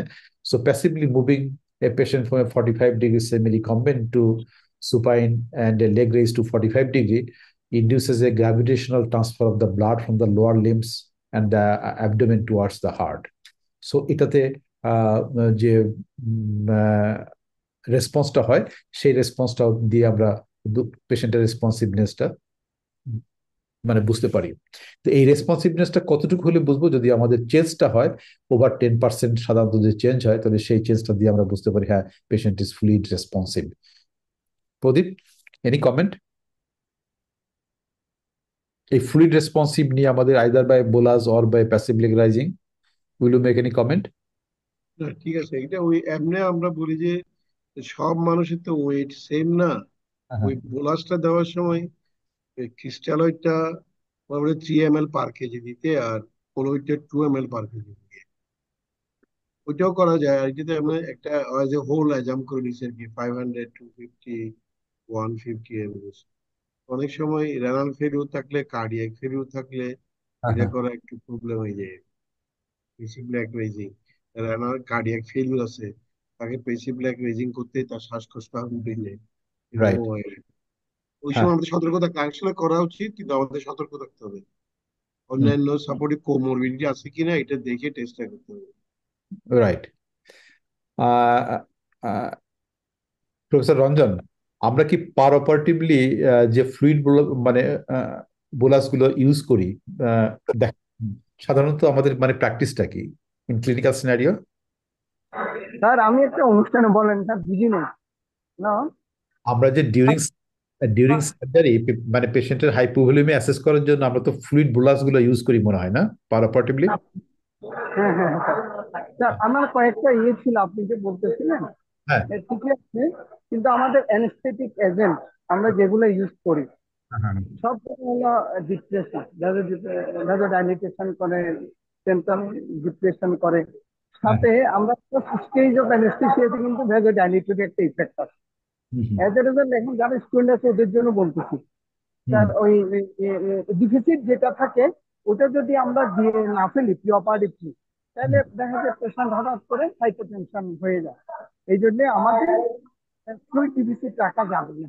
আর আপনি যেটা বলেছেন যে হাউ ইউ আন্ডারস্ট্যান্ড দ্য হাইপোভোলিমিয়া, আসলে হাইপোভোলিমিয়া যেটা বলছেন স্যার, এখানে কয়েকটা জিনিস আছে আমাদের। যে অ্যানেস্থেটিক এজেন্ট ইনহেলেশনাল হোক এবং অল আর ডিপ্রেসিভ, এগুলা দিয়ে এই যে ইয়ে দিলেন, আমরা ফ্লুইড ভলিউম দিলাম, ফ্লুইড ভলিউম দিলে, হ্যাঁ ফ্লুইড ভলিউম দিলে এই রেসপন্সটা ছাড়া অন্য কোনো রেসপন্স আসলে বোঝা যায় না যে আমি ওটা কি হচ্ছে না কি হাইপোটেনশন হচ্ছে। ইউরিন আউটপুট, আমার মনে হয় স্যার ইউরিন আউটপুট দিয়ে আমরা মাঝে মাঝে দেখি যে ইউরিন আউটপুটটা তার ঠিক আছে কিনা। তবে এই যে রেসপন্স যেটা ভলিউম রেসপন্স যেটা, এই রেসপন্সটা স্যার কতদূর করবে এটা আমার খুব একটা এই ব্যাপারে আপনার হয়তো ভাবে পড়ে ইয়ে আছে, আমার এই ব্যাপারটা খুব একটা ইয়ে নেই। আচ্ছা, আচ্ছা, তবে ল্যাগ যেটা বলেছে ওইটা ঠিক আছে, ওটা আমার কয়েকটা ইয়েতে পড়েছি যে যে এটা একটা ভালো ইন্ডিকেটর, ল্যাগ রেজ করে ইয়ে করে ওটা দেখা যায় যে তার প্রেশার কমলো না বাড়লো এই ইয়েটা। Okay, thank you, thank you. So এই ফ্লুইড ফ্লুইড রেসপন্সিভনেসটা আমাদেরকে দেখা হচ্ছে এই কারণে ইম্পর্টেন্ট যে আমাদের এই কার্ভটা তো আমরা সবাই ওরিয়েন্টেড, যে ফ্রাঙ্ক স্টার্লিং কার্ভটা, এর একটা মানে প্রিলোড একটা প্রিলোড ডিপেন্ডেন্ট জোন, যে প্রিলোডটা আমরা দিলে আমাদের এই স্ট্রোক ভলিউম এন্ড কার্ডিয়াক আউটপুটটা বাড়বে, বাট প্রিলোড ডিপেন্ডেন্ট একটা কিন্তু ফার্দার ফ্লুইড দিলে কিন্তু বাড়বে না। এই দুটো জোনের মধ্যে পার্থক্যটাই যে করবো আমরা কিন্তু মানে রেসপন্স টু ফ্লুইড বোলাস দিয়ে। এটা ইম্পর্টেন্ট এই এই কারণেই ইম্পর্টেন্ট যে once the preload approaches the flat portion of the Frank Starling curve, যখন আনরেসপন্সিভ থাকবে, যদি সেই সময় আমরা ফ্লুইড দেই, that fluid will become a poison and toxic to the patient. এই জিনিসটার জন্য আমাদের ইজ ভেরি ভেরি ইম্পর্টেন্ট, যার কারণে করা হয় কি যে ডিউরিং সার্জারিতে আমাদের দেখা যায় এরকম 200 300, যখনই পেশেন্ট আমাদের ক্লিনিক্যাল মনিটরিংটা একটু কনফিউজিং হচ্ছে because of the stress response of surgery and the use of anaesthetic agents, সেই ক্ষেত্রে ফ্লুইড রেসপন্সিভনেসটা মানে মানে অ্যাসেস করা that's a very good tool or a good guide, যে আমাদেরকে করবে যে we are not overloading the patients. এবং সেই কারণেই আমাদের এই রেসপন্সিভনেসটা দেখে আমরা যদি দেখি যে এই প্রিলোডের রেসপন্সিভনেসটা বাড়ছে আমাদের, প্রত্যেকটা লোডে দেওয়ার পরে 12 to 15% বাড়ছে, so this is the green zone, you can safely administer the fluid. But যদি রেসপন্সিভ না হয়, কোনো রেসপন্স দিয়ে কোনো ফ্লুইড রেসপন্স বাড়লো না, that is the red zone, so don't administer any fluid. And in between to this, depend on the clinical parameter and your judgment, just YOLO, that is the wait and see. Either you will give further administer the fluid or you will slow down the fluid. This is a very very important thing that you need to take the decision during this surgery, যে কি ধরনের ফ্লুইডটা আমরা কিভাবে administer করব।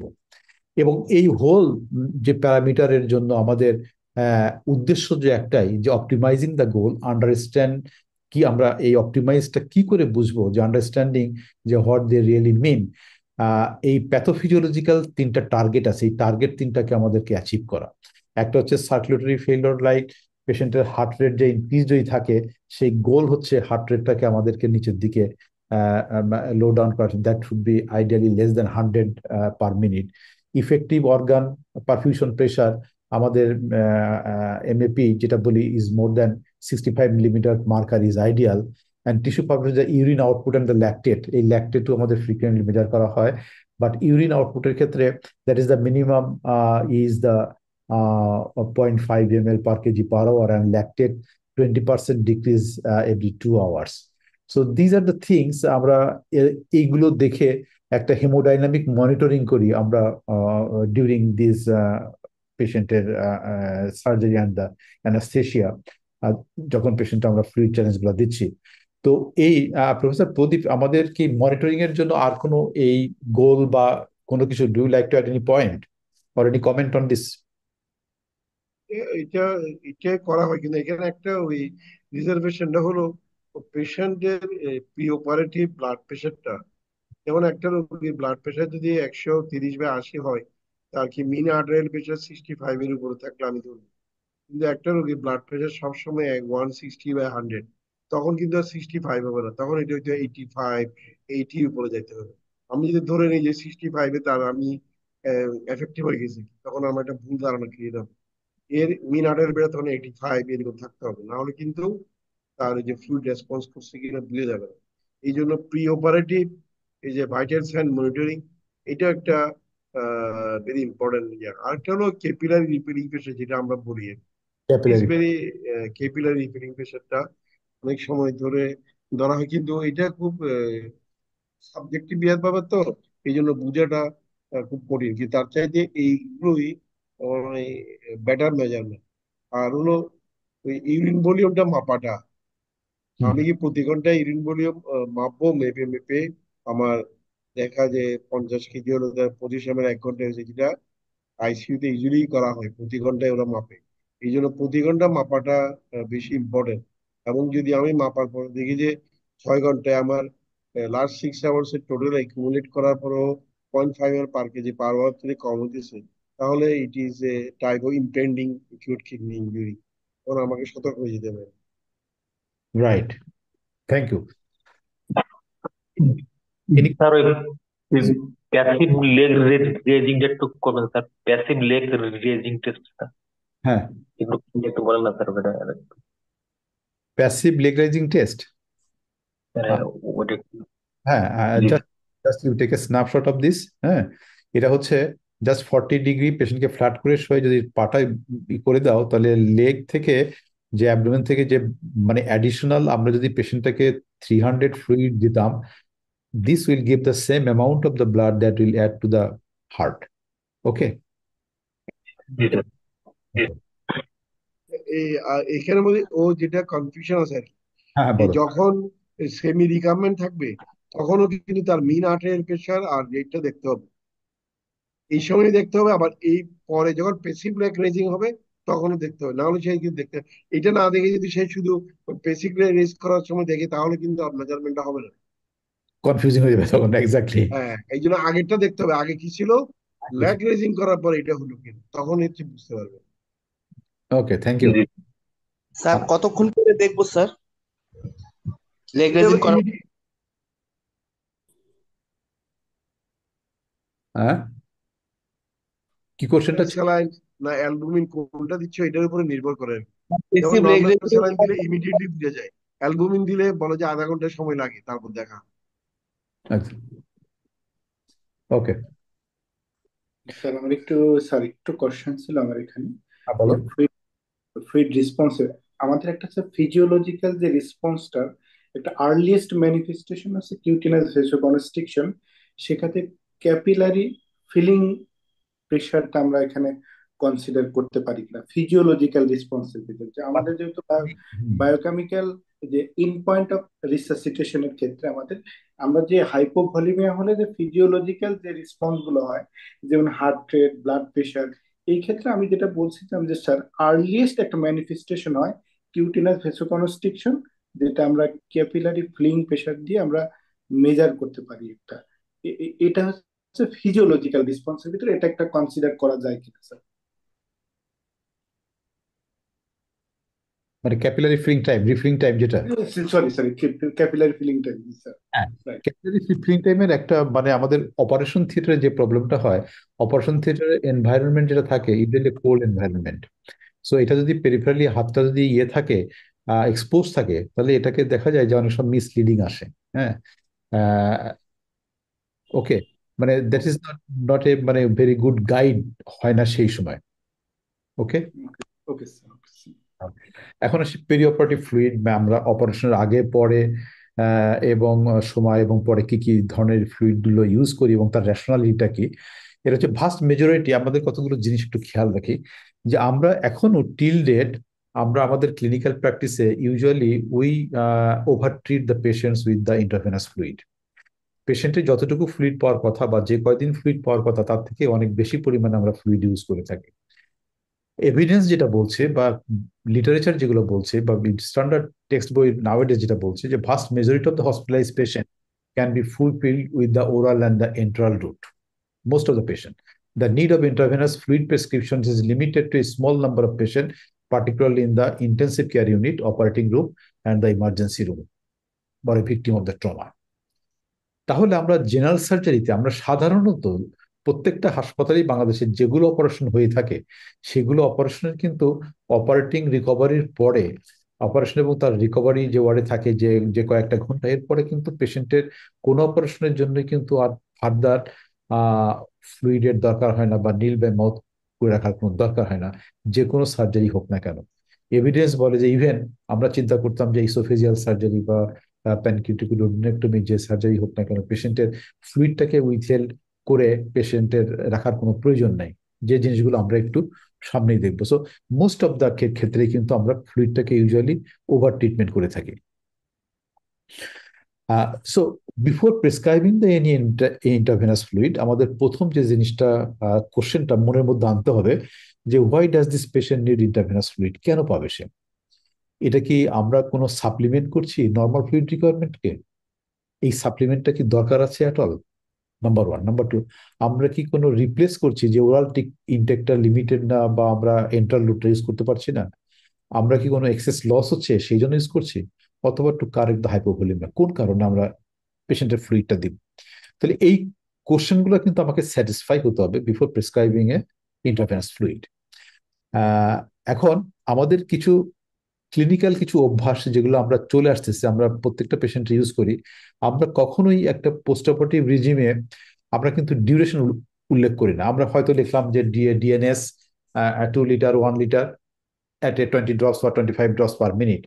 But it's for how long? It's for 6 hours, for রেটটা কি for 24 hours, কতক্ষণের জন্য, কয়দিনের জন্য, এই ডিউরেশনটা কিন্তু আমরা লিখি না। সো একটা প্রেসক্রিপশনের কিন্তু একটা, যেমন অ্যান্টিবায়োটিকের ক্ষেত্রে আমরা যেটা বলি, যেটা ফিক্সড টাইম ফ্রেমের মধ্যে রাখতে হয়, সো ফ্লুইডের মধ্যেও কিন্তু একটা টাইম ফ্রেমে রাখতে হবে, কারণ ফ্লুইড অ্যাডমিনিস্ট্রেশন দেওয়ার পরে পেশেন্টের ফিজিওলজিক্যাল কিছু প্যারামিটার চেঞ্জ হবে, এবং চেঞ্জিং প্যারামিটারের উপর ভিত্তি করে কিন্তু আমাদের ফ্লুইডটাকে রিঅ্যাডজাস্ট করতে হবে। এখন perioperative fluid requirements in the context of the ERAS, আমরা তো এরাস সম্পর্কে সবাই মোটামুটি অ্যাওয়ার আছি। তো এখানে কি করা হয়? Patients are brought to the theatre in a well hydrated state. এখন এই কথাগুলো এই কারণেই বলবো যে এগুলোর has a profound effect on the perioperative fluid management of the patient, perioperative at the same time post operative. যে পেশেন্টটা একটা ওয়েল হাইড্রেটেড, যখন এটা অপারেশন থিয়েটার আসবে, ideally patient should not be in a state of the hypovolaemia, থাকবে না। Word থেকেই সেই কারেকশনটা হয়ে আমাদের ওটিতে আসতে হবে। Having been provided the pre operative carbohydrate drinks, এটা তো আমরা সবাই জানি, কার্বোহাইড্রেট ড্রিঙ্কসটা পেশেন্টটাকে দেওয়া যায় মানে 2 hours before surgery. And routine bowel preparations is avoided in most colonic surgical patients, particularly with the habit of the bowel habit যদি পেশেন্টের রেগুলার থেকে থাকে, তাহলে সেই ক্ষেত্রে দেখা যায় যে usually the left colon and the মানে রেক্টাল সার্জারি ছাড়া সাধারণত আদার কোলনিক সার্জারিতে কোনো বল প্রিপারেশন আর vigorous colonic wash out use করা হয় না, কারণ ভিগোরাস কোলনিক ওয়াশ আউট করলে a large amount of the fluid is usually lost from the body and the patient remain a hypovolemic, and patient enter into a stressful condition before the surgery and before the giving anesthesia to the patients. So laparoscopic and the small incision surgery definitely আমরা যে বললাম তার insensible loss গুলো অনেক কম, যার fluid রিকোয়ারমেন্টটা কম থাকে।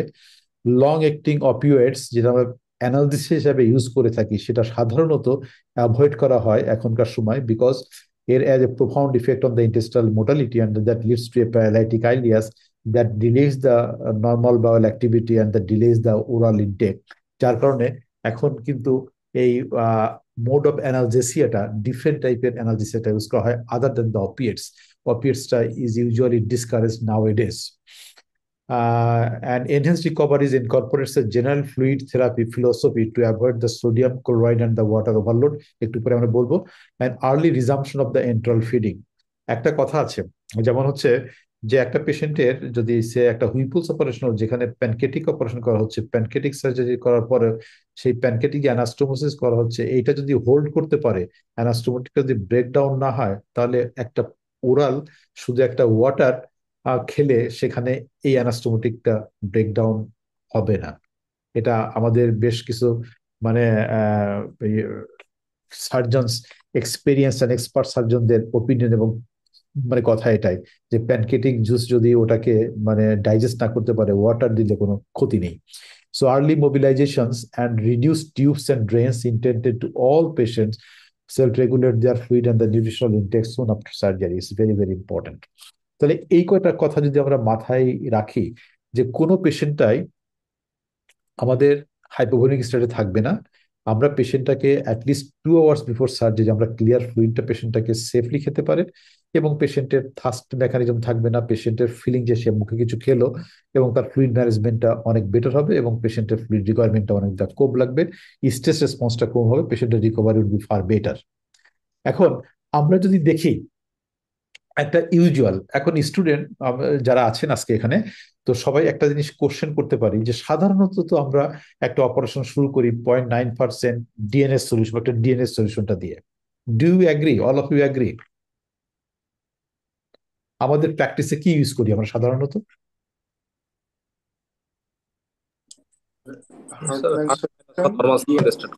হ্যাঁ, DNS, হার্টম্যান DNS এর ভিতরে থাকে স্যার, হার্টম্যান ডিএনএস এর মধ্যে থাকি। ওকে, সেকেন্ড কোশ্চেন হচ্ছে রুটিনলি অপারেশন শেষ হয়ে যাওয়ার পরে আমরা কি ফ্লুইডটা এরকম দিয়ে থাকি, যেমন 5% dextrose 1 litre, DNS 1 litre, or 5% dextrose 2 litre, normal saline 500 ml, এভাবে দিয়ে থাকি? জি স্যার। অর ইনভেরিয়েবলি এই প্র্যাকটিসটাই হয় স্যার। জি, ইনভেরিয়েবলি আমরা এই প্র্যাকটিসটাই ইনভেরিয়েবলি স্যার আমাদের 8% স্যালাইন 1 লিটার, 5% ডিএনএস 1 লিটার আর 5% DA 1 litre, normal saline 500, normal saline 500 বা হার্টম্যান সলিউশন মানে ডি 1 লিটার, ডিএনএস 1 লিটার কি হার্টম্যান 1 লিটার, এই ধরনের মানে বিভিন্ন sir combination. DA litre, normal saline 500। আচ্ছা, তাহলে আমরা একটা তো জিনিস আমরা মানে বুঝলাম যে এই পোস্ট অপারেটিভ ফ্লুইড রিজিমের মধ্যে আমাদের জেনারেল সার্জিক্যাল যে অপারেশন গুলো হয়ে থাকে সেখানে normal saline should be avoided. Now we agri. Yes sir, yes. আমাদের আজকের ক্লাস থেকে যদি আমরা এই লেসনটা নেই যে পোস্ট অপারেটিভ ফ্লুইডের ক্ষেত্রে আমরা normal saline will not use a normal saline 0.9% যে normal that will not use. Okay okay, sir. এই প্র্যাকটিসটার জন্য আমরা আজ থেকে কন্টিনিউ করতে পারি। তারপর নেক্সট আমরা একটু আর ডায়াবেটিক পেশেন্টের ক্ষেত্রেও না? নো, ডায়াবেটিস ম্যানেজমেন্ট করার জন্য তো আমার ওষুধ তো আছে, আমার পেশেন্ট থাকলে ইনসুলিন তো আছে, আমি সেখান থেকে নর্মাল সাইন কেন? একটা ডায়াবেটিস পেশেন্টটাকে তো কার্বোহাইড্রেট থেকে তাকে বাদ দিয়ে রাখা যাবে না, তাকে তো কার্বোহাইড্রেট দিতে হবে, তাকে তো পেশেন্টটাকে নিউট্রিশনও মেনটেন করতে হবে তোমাকে। You cannot withhold carbohydrate to a diabetic patient, that is not a physiological approach. আমরা যারা এই ওয়েবিনারে আছি সে 150 এখন, আমাদের যাদের ডায়াবেটিস আছে আমরা কি গ্লুকোজ খাই না? কার্বোহাইড্রেট খাই তো। তাহলে কার্বোহাইড্রেট আমরা সেটাকে কিভাবে নিউট্রালাইজ করি? Either by oral hypoglycaemic agent or by একটা পেশেন্ট সে হয়তো কোনো কারণে খেতে পারছে না, তাকে আইভি ফ্লুইড দিতে হচ্ছে, সো দ্যাট গ্লুকোজ যে অ্যাডেড গ্লুকোজটা হবে that should be neutralised by adding the ডায়াবেটিসের জন্য আমরা সেপারেট আলোচনা করবো যে ইনসুলিন বা ইনসুলিন কিভাবে ইউজ করা হয় ইন দ্য পিরিয়ড পিরিয়ডে। But in any way diabetic patient will receive a 0.9% normal saline. That's a very very misconception. Yes, sir. G sir. ওকে, জি আচ্ছা, এখন আমরা সেম জিনিসটাই তোমরা যে যে কোশ্চেন মানে যেটা বললাম যে আমরা কি ইউজ করে থাকি, তো এখানে জাস্ট এটা আজকে সকালের আমার একটা ইয়ে 29 একটা মানে 27 একটা হাসপাতাল থেকে আমাদের মানে বলবো না কোন হাসপাতাল, বাট দেখা যাচ্ছে দেখো একই কিন্তু প্র্যাকটিসটা একই, যে ডেক্সট্রোজ অ্যাকোয়া 2 লিটার ইউজ করছে আর সঙ্গে নর্মাল স্যালাইন 500 ml ইউজ করছে, অ্যান্ড আর একটা পেশেন্টের dextrose aqua 1.5 litre, normal saline 500 ml এটা ইউজ করছে। সো এটা প্র্যাকটিসটা আমরা মোস্ট অফ আস আমরা কিন্তু একই প্র্যাকটিসটা করছি। তাহলে আমাদের প্র্যাকটিস থেকে আজকে আমাদের যেটা মানে কনসেন্সাস যেটা আসলো যে we will not use a normal saline in prescribing a post-operative fluid regime. Okay, post operative ফ্লুইডিজম, আমরা যদি পোস্ট অপারেটিভ ফ্লুইডিজম যেটা প্রফেসর মার্গুস স্যার বলতেছিলেন যে আসলে তো আমরা ইলেক্ট্রোলাইট করা হয় না, খুব কম করা হয়, বাট একটা জিনিস দেখা যায় যেমন সিম্পলি আমরা যদি আরেকটা পেশেন্টের ক্ষেত্রে দেখি তার কি হয়েছিল, এই যে একটা নর্মাল স্যালাইন 1 লিটার পেয়েছিল এবং ডেক্সট্রোজ অ্যাকোয়া 1 লিটার এই রেজিমে দেওয়া হয়েছিল। সো দেখো কোনো স্ট্যান্ডার্ডাইজড কিন্তু করা নাই, মানে যে আমাদের পোস্ট অপারেটিভ রেজিমটা এটা হবে সেভাবে কিন্তু করা নাই। এটা বিভিন্ন ইনস্টিটিউট এবং একই ইনস্টিটিউটের বিভিন্ন ইউনিটগুলো বিভিন্ন ধরনের ফ্লুইড রেজিম আমরা ইউজ করছি, বাট 2 দিন ইউজ করার পরে দেখা যাচ্ছে যে পেশেন্টের sodium content has gone high, so hypernatraemia patient develop করেছে। সো ইলেকট্রোলাইট যদি আমরা অ্যাসিড বেস স্ট্যাটাসটা করি তাহলে দেখা যায় যে পেশেন্টের টোটালটা কিন্তু ড্রেস হয়ে যায়, যেটা আমরা স্টাডি থেকে দেখে আসলাম। এখন আমরা একটা ক্লাসিক্যাল ক্লিনিক্যাল সিনারিওতে আসি। এই ক্লাসিক্যাল ক্লিনিক্যাল সিনারিওটা যদি এরকম হয় যে mister x 45 years old man was recently diagnosed as a carcinoma of the cecum, admitted for to a surgical ward with a planned right hemicolectomy surgery on the following day, no comorbid illness, weighing about 70 kg, hemoglobin 11 gram per dl, no clinical evidence of the hypovolemia. পেশেন্টের আগামীকাল surgery হবে। এই পেশেন্টটাকে আগামীকাল 8টায় যদি operation হয়, আজকে রাত্রে আমরা পেশেন্টটাকে কি অ্যাডভাইস করব about the fluid management? Any student?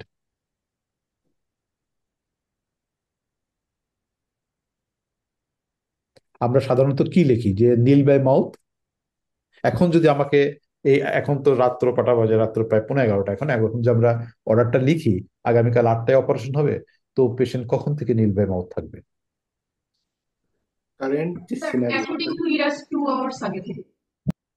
না মানে আমি স্যার একটু কারেন্ট সিনারিওটা একটু বলি স্যার।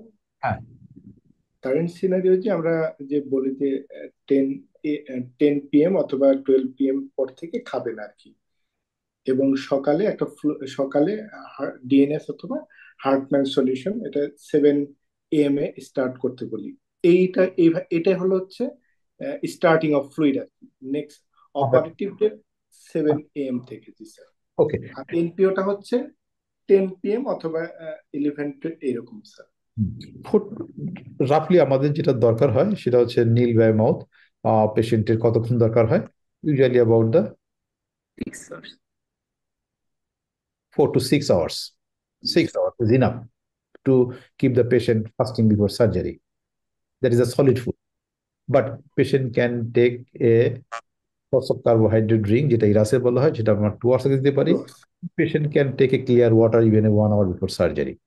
তাহলে এই আমাদের প্র্যাকটিসটা আমরা আজকে থেকে আমরা আজকে এই ওয়েবিনারে যে স্টুডেন্ট যারা আছি তারা সবাই কিন্তু অ্যাটলিস্ট আমরা সকালে পেশেন্টটাকে আমরা যদি টাইমটা উল্লেখ নাও করতে পারি যে আপনি 1 ঘন্টা 2 ঘন্টা আগে পেশেন্টটাকে হয়তো মনে করে ফেলতে পারে, এতটুকু তো বলতে পারি যে ভোরে আপনি উঠে বা ফজরের নামাজটা পড়ে আপনি 1 গ্লাস পানি খাবেন, বা আপনি এইটা ড্রিঙ্ক করতে পারবেন, এটা একটু মানে কফি খেতে পারবেন, এই জিনিসগুলো, সো দ্যাট পেশেন্টের এই যে ফাস্টিং রাখা, প্রোলং ফাস্টিং, এই জিনিসটাকে আমরা না রাখি। এবং এই জিনিসটা কিন্তু স্যার একটা কোশ্চেন ছিল স্যার। হ্যাঁ শিওর স্যার সেই ক্ষেত্রে কি স্যার আমাদের পার অপারেটিভ স্যার ভমিটিং বা অ্যাসপিরেশনের চান্সটা বেশি হবে কিনা স্যার? নো ফ্লুইড ড্রিঙ্ক হবে না। নো, এভিডেন্স যেটা বলে সেটা না। ঠিক আছে, থ্যাংক ইউ স্যার। এখানে স্যার কার্বোহাইড্রেট ড্রিঙ্কের কথা বলছেন তো স্যার? কার্বোহাইড্রেট ড্রিঙ্ক দেওয়া হয়, তার হচ্ছে as an ERAS programme, as a prehabilitation, that's programme is the different. হ্যাঁ, বাট ওটা তো আমরা দিবই, প্রত্যেকটা পেশেন্টের ক্ষেত্রে প্র্যাকটিস করা দরকার, but at the same time আমরা কিন্তু ক্লিয়ার ফ্লুইডটা ইউজ করবো পেশেন্টের ওরালি।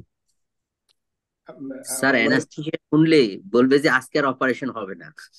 না, স্যার আমি একটু বলতে চাচ্ছিলাম স্যার, আমরা যে এখন যে আমরা প্র্যাকটিস, আপনি যেটা আমাদেরকে বলছেন স্যার হচ্ছে যে সকালে উঠে, যেহেতু ওটি 8টায় হবে, উনি 6টায় বা উঠলেন, তো সকালে উঠে আমরা কি কার্বোহাইড্রেট একটু ফ্লুইড খেলো, সাথে যদি আমরা গ্লুকোজ কন্টেনিং ফ্লুইড যেটা ইরাসে বলা হচ্ছে ওটা দিলে কি অসুবিধা হবে স্যার? না, ইরাজ যখন বলছে, রিকমেন্ড করছে, অসুবিধা হওয়ার তো কোনো কারণ নেই, তাই না? জি স্যার, না আপনি বলছেন স্যার, এই জন্য জাস্ট ক্লিয়ার ফ্লুইডের কথা বলছেন, তো যদি আমরা কার্বোহাইড্রেট ড্রিঙ্ক দিই তাহলে তো বেটার হয় আর কি স্যার। ইরাস বলছি। হ্যাঁ হ্যাঁ হ্যাঁ, কার্বোহাইড্রেট। রঞ্জন স্যার স্যার সালামালাইকুম স্যার। আমরা আমাদের স্টুডেন্টদেরকে বলছি যে 2 hours before surgery patient can take a drinks. হ্যাঁ স্যার, এটা স্যার এটা কি অ্যাকচুয়ালি এখন নতুন ইয়েতে বলে যে একদম clear fluid with carbohydrate clear fluid, not only clear fluid, carbohydrate clear fluid you can take 2 hours before surgery. As a result এখানে আমাদের খেয়াল রাখতে হবে আমরা টোটাল যে ভলিউমটা যাতে 25 ml ক্রস না করে তোমার ইয়েটা, আর এতে সুবিধা হলো তার পিএইচটা আরো বেড়ে যায়।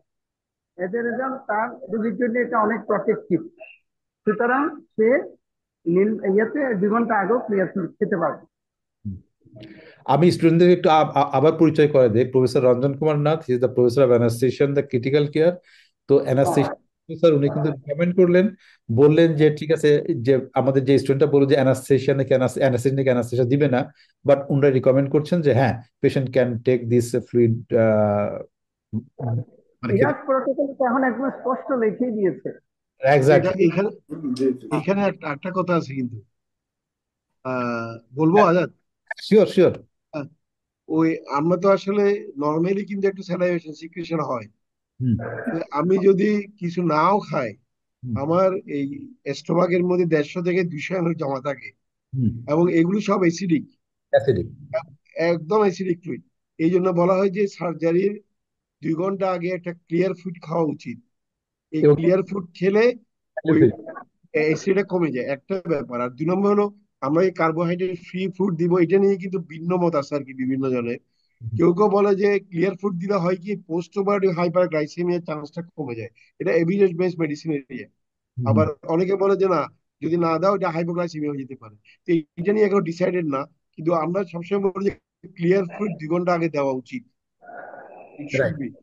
রাইট, ঠিক আছে, ওকে। স্যার কতটুকু দিব? হ্যাঁ কতটুকু দিব স্যার? অ্যামাউন্টটা কতটুকু নেব? ক্লিয়ার ফ্লুইডটার অ্যামাউন্টটা কতটুকু দিব স্যার? 500 ml নাকি 200 ml? কাজল কতটুকু রিকমেন্ড করো? 200 ml পর্যন্ত আমার যদি মনে পড়ে। এক গ্লাস, এটা লেখা আছে কিন্তু, এক গ্লাস মানে 250 ml। 2 থেকে 250 250 ml বলেন। ওকে ওকে। স্যার একটা একটা কোশ্চেন ছিল স্যার, ইরাসে যেটা বলা আছে স্যার 400 ml 12.6% কার্বোহাইড্রেট সলিউশন বা 240 মিলিঅসমোল, যেটা বলতে ম্যালটোডেক্সট্রিন অথবা নিউট্রিকা হিসেবে দেয়া যাবে আর কি sir. You can take 400 ml 200। Exactly.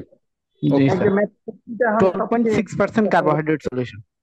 Okay matrix. Sir আমার কোশ্চেনটা হলো স্যার, আমাদের দেশে তো স্যার ম্যালটোডেক্সট্রিন বা ওগুলা পাওয়া যায় না স্যার, আমরা কি এখানে যেগুলা গ্লুকোজ সলিউশন পাওয়া যায় ওটা কি স্যার পেশেন্টকে রিকমেন্ড করতে পারবো কিনা স্যার? এভিডেন্স আসলে ওটা যেটা বলে আমরা একটু নন ডায়াবেটিক পেশেন্টের ক্ষেত্রে আমরা ইউজ করে থাকি আমাদের মানে ক্লিনিক্যাল প্র্যাকটিসে।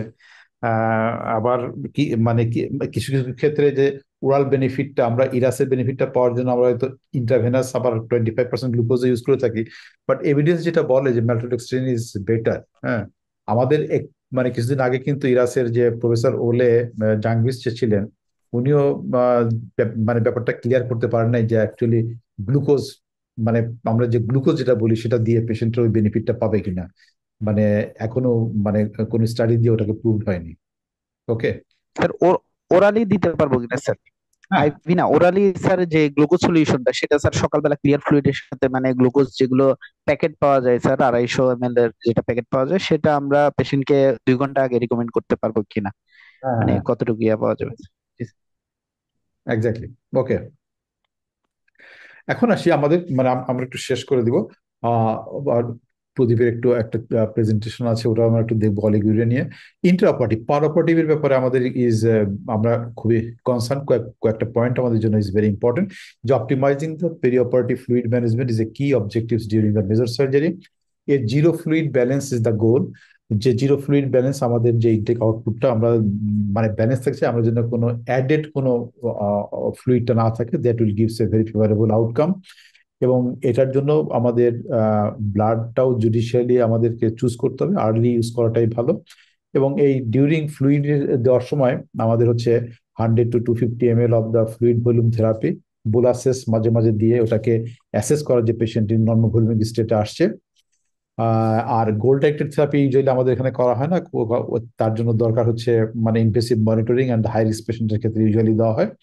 এবং অনেক স্টাডি করে যেটা দেখা গেছে যে সাধারণত মেজর অ্যাবডোমিনাল সার্জারি যেগুলো আমরা করে থাকি সেখানে maximum 1 to 2 litre of the fluid is ideal in the most abdominal major abdominal surgery. তাহলে এর থেকে বেশি ফ্লুইড কখনোই লাগার কথা না। যদি এর থেকে বেশি ফ্লুইড দেওয়া হয় তাহলে ultimately that patient will leads into a hypervolaemia and the interstitial oedema and patient paralytic ileus, delayed bowel function and ultimately return to oral মানে ফিডিং আমাদের দেরি হয়ে যাবে এবং পেশেন্টের ফ্লুইডটা মিসম্যানেজমেন্ট হয়ে যাবে।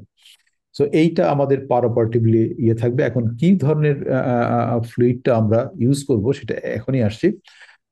এটা হচ্ছে যে in major surgeries more than 2 hours যদি 15% ব্লাড লস আমাদের হয়, এক্সটেন্সিভ টিস্যু হ্যান্ডেলিং হয়, ইন্ট্রাভেনাস ফ্লুইড ইনফিউশন সাধারণত এটা জাস্ট টেক এ স্ন্যাপশট কতটুকু আমরা কি রেটে সাধারণত পেশেন্টটাকে দিয়ে থাকি। এবং ফ্লুইডের মধ্যে যে ফ্লুইডটা ইউজ করা হয় during surgery, the ideal fluid is the plasma light. Plasma light is usually is not মানে আমাদের দেশে মানে অ্যাভেলেবল না। আমরা কিন্তু বেশ কিছু দেশের কথা বলেছিলাম, হয়তো মানে খুব শীঘ্রই এগুলো আমাদের দেশে অ্যাভেলেবল হয় প্লাজমা লাইটটা। কারণ which is almost no one is ideal fluid, but plasma লাইটটা আমরা ইউজ করি, is is more close to the plasma. এবং না হয় তো সেই ক্ষেত্রে আমরা ইউজুয়ালি নট নর্মাল স্যালাইন আমরা সাধারণত আমাদের দেশে আমাদের এই হার্টম্যান সলিউশনটা ইউজ করে থাকি, দ্যাট ইজ অ্যাপ্রক্সিমেটলি মানে রিলেটিভলি ক্লোজার টু দ্য যে প্লাজমার কাছে। এইটাই আমরা সাধারণত মানে ইউজ করে থাকি হার্টম্যান সলিউশনটা পারাপাটিভলি। প্রফেসর রঞ্জন, তোমার কি কমেন্ট? পারাপাটিভলি ইউজুয়ালি আমরা কোন ফ্লুইডটা ইউজ করি? এখন বলে যে প্লাজমা লাইটটা ইউজ করার জন্য, বিকজ এখানে যেমন রিঙ্গাস ল্যাকটেটে আছে, ইয়ে আছে ল্যাকটেট, হ্যাঁ বাট এখানে কোনো ল্যাকটেট নেই। এখানে এসিটেট আছে, গ্লুকোলাইট আছে, হ্যাঁ সাথে পটাশিয়াম আছে, আর হলো ইয়েটা নর্মাল স্যালাইন 140, আর ক্লোরাইডটা হলো 98, টোটাল 294 প্লাজমা লাইটের ইয়েটা। ওর বই ইয়েগুলাতে বলেছে যে এখন plasma light is the best choice for plasma because best choice. Lactate. এটাতে এটাতে আরো একটা ব্যাপার আছে, রিনজাস হ্যাঁ ল্যাকটেটে কিন্তু ক্যালসিয়ামও থাকে। হ্যাঁ উইদাউট মেজারিং দি ক্যালসিয়াম রিনজাস ল্যাকটেটে দেওয়াটা রিস্কি। আর যে ল্যাকটেটটা থাকে এটা বডিতে গিয়ে কিন্তু বাইকার্বনেট হয়ে যায়। হয়ে যায়, হ্যাঁ। হ্যাঁ, এবং যদি লিভার ফাংশন ঠিক না থাকে, ডিঞ্জাস ল্যাকটেট ইজ অলসো হ্যাজার্ডাস। ওই ল্যাকটিক অ্যাসিডোসিস ডেভেলপ করবে, আর লিভার ঠিক থাকলে উল্টা it may develop the alkalosis. So the ideal choice is Plasmalyte, যেটা এখন আমাদের দেশে অ্যাভেলেবেল না। স্যার এখানে ম্যাগনেসিয়ামও আছে। হ্যাঁ, ম্যাগনেসিয়াম। ম্যাগনেসিয়াম আছে। হ্যাঁ, ঠিক। তো আমরা এই ফ্লুইডটা ইউজ করলাম, অপারেশনটা আমাদের শেষ হয়ে গেল, এবং ফ্লুইডটা আমাদের অ্যামাউন্টটা খেয়াল রাখতে হবে। ইউজুয়ালি 1 থেকে 2 লিটারের মধ্যে আমাদের মেজর অ্যাবডোমিনাল সার্জারি গুলো কমপ্লিট হয়ে যাবে। এবং অপারেশনের পরে আমরা সাধারণত যে রেজিমটা ইউজ করি, যেটা আমাদের পোলিংও বলেছিল, যে target early transition from intravenous to oral, that is the aim, and remove যত তাড়াতাড়ি সম্ভব খুলে ফেলা। If the oral and enteral route is not available, তাহলে সেই ক্ষেত্রে 1.5 ml per kg per hour with a hypotonic dextrose containing fluid 0.45% plus 5% dextrose at a rate of the 90 ml per hour, এই ফ্লুইডটাই এখন রিকমেন্ডেড। 0.45% স্যালাইন প্লাস 5% ডেক্সট্রোজ, যেটা আমাদের দেশে মার্কেটে এখন অ্যাভেলেবল আছে অ্যাজ এ নিওসল ডিএস। এই ডিএসটা ফ্লুইডটা যদি আমরা ইউজ করি, তাহলে আমাদের পেশেন্টের যদি স্ট্রেস হরমোনগুলো বলে থাকে, that is a more appropriate fluid. যে কয়েক ঘন্টা আমাদেরকে পেশেন্টটাকে না খায় রাখতে হয়। সাধারণত বলে, এই স্টাডিগুলো বলছে, পেশেন্টের 24 আওয়ার্সের বেশি সার্জিক্যাল ইউজুয়ালি কোনো পেশেন্টের না খেয়ে রাখার কোনো দরকার নাই, আনটিল পেশেন্টের নশিয়ান ভমিটিং অ্যান্ড পেশেন্টের যদি কোনো অ্যাবডোমিনাল ডিস্টেনশন অ্যান্ড আদার অন্য কোনো কন্ট্রাইন্ডিকেশন না থাকে।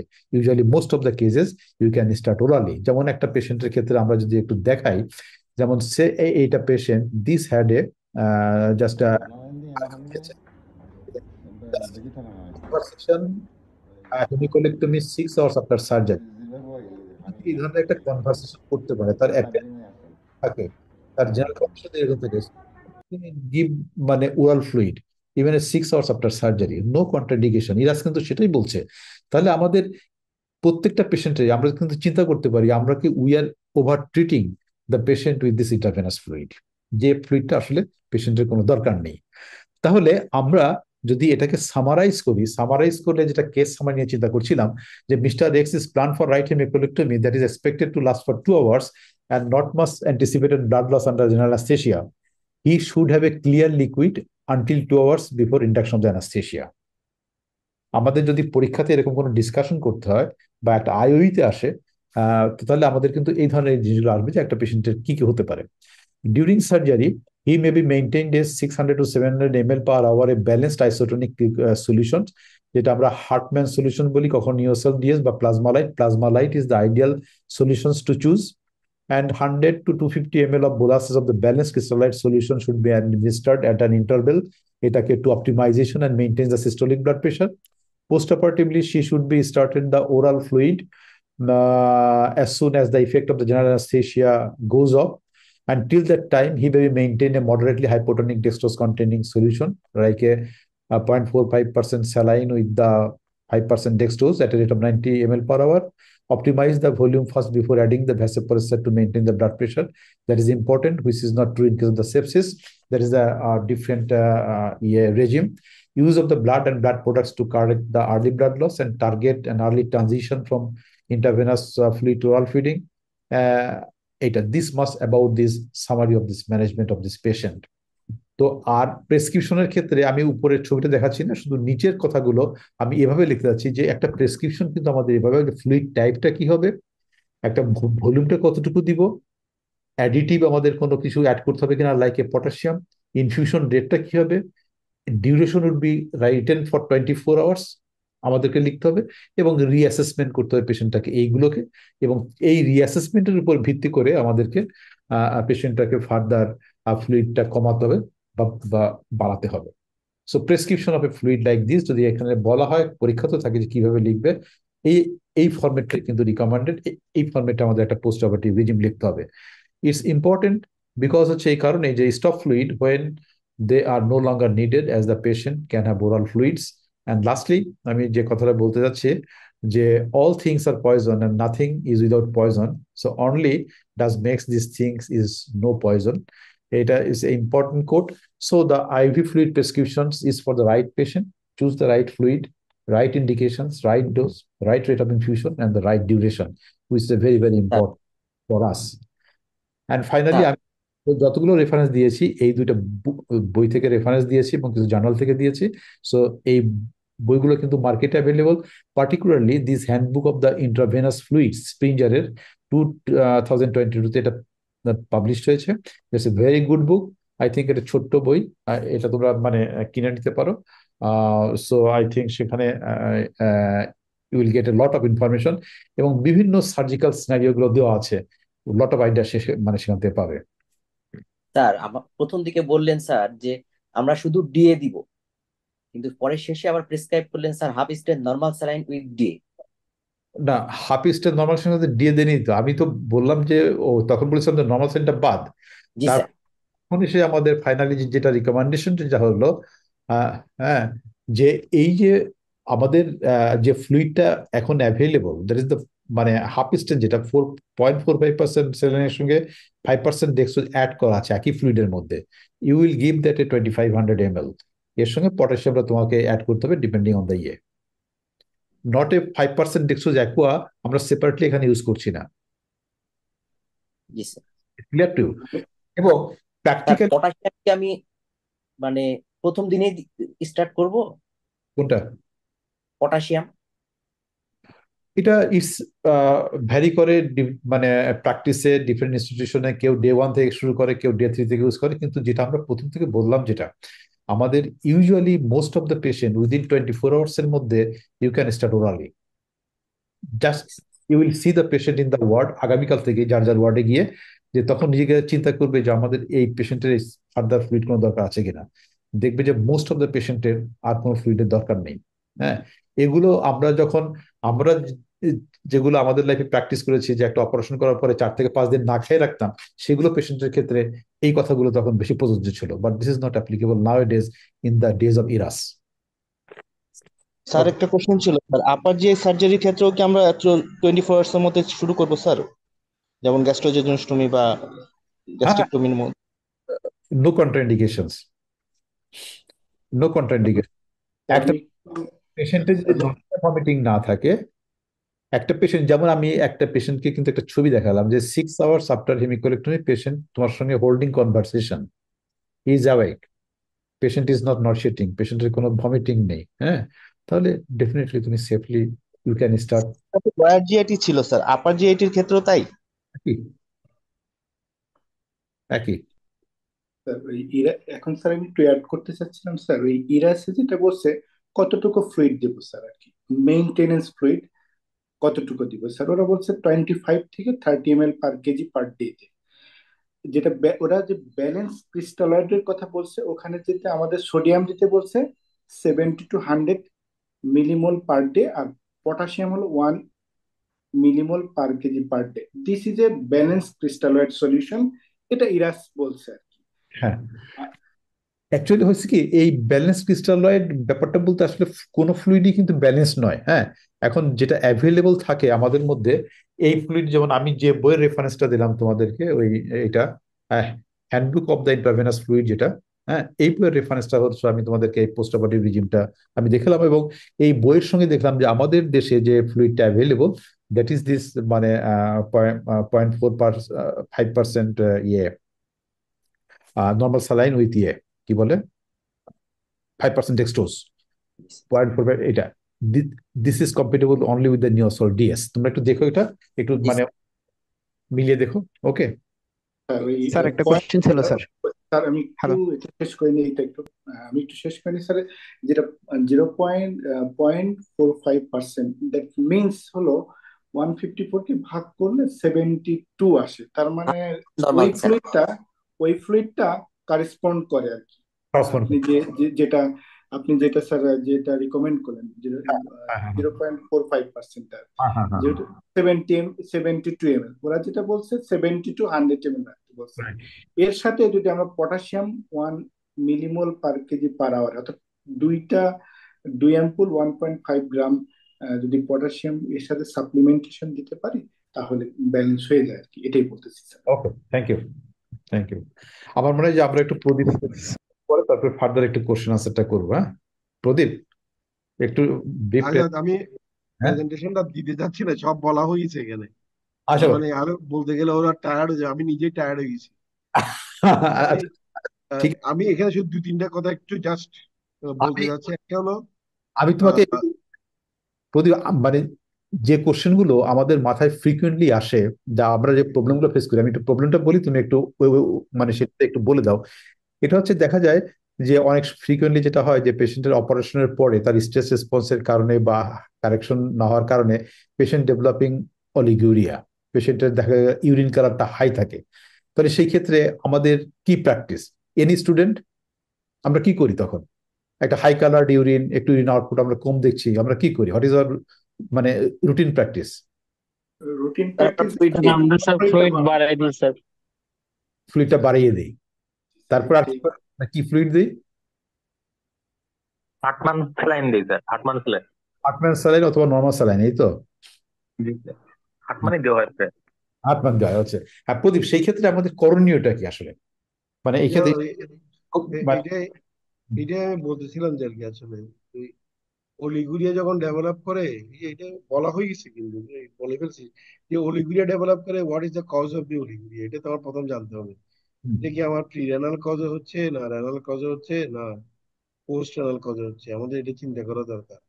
তো এখানে ম্যাক্সিমাম ক্ষেত্রে যদি প্রি রেনাল কজে হয়ে থাকে, তাহলে আমি বলি সবসময়ই harvesting normal saline, harvesting DNS is a better choice in our situation.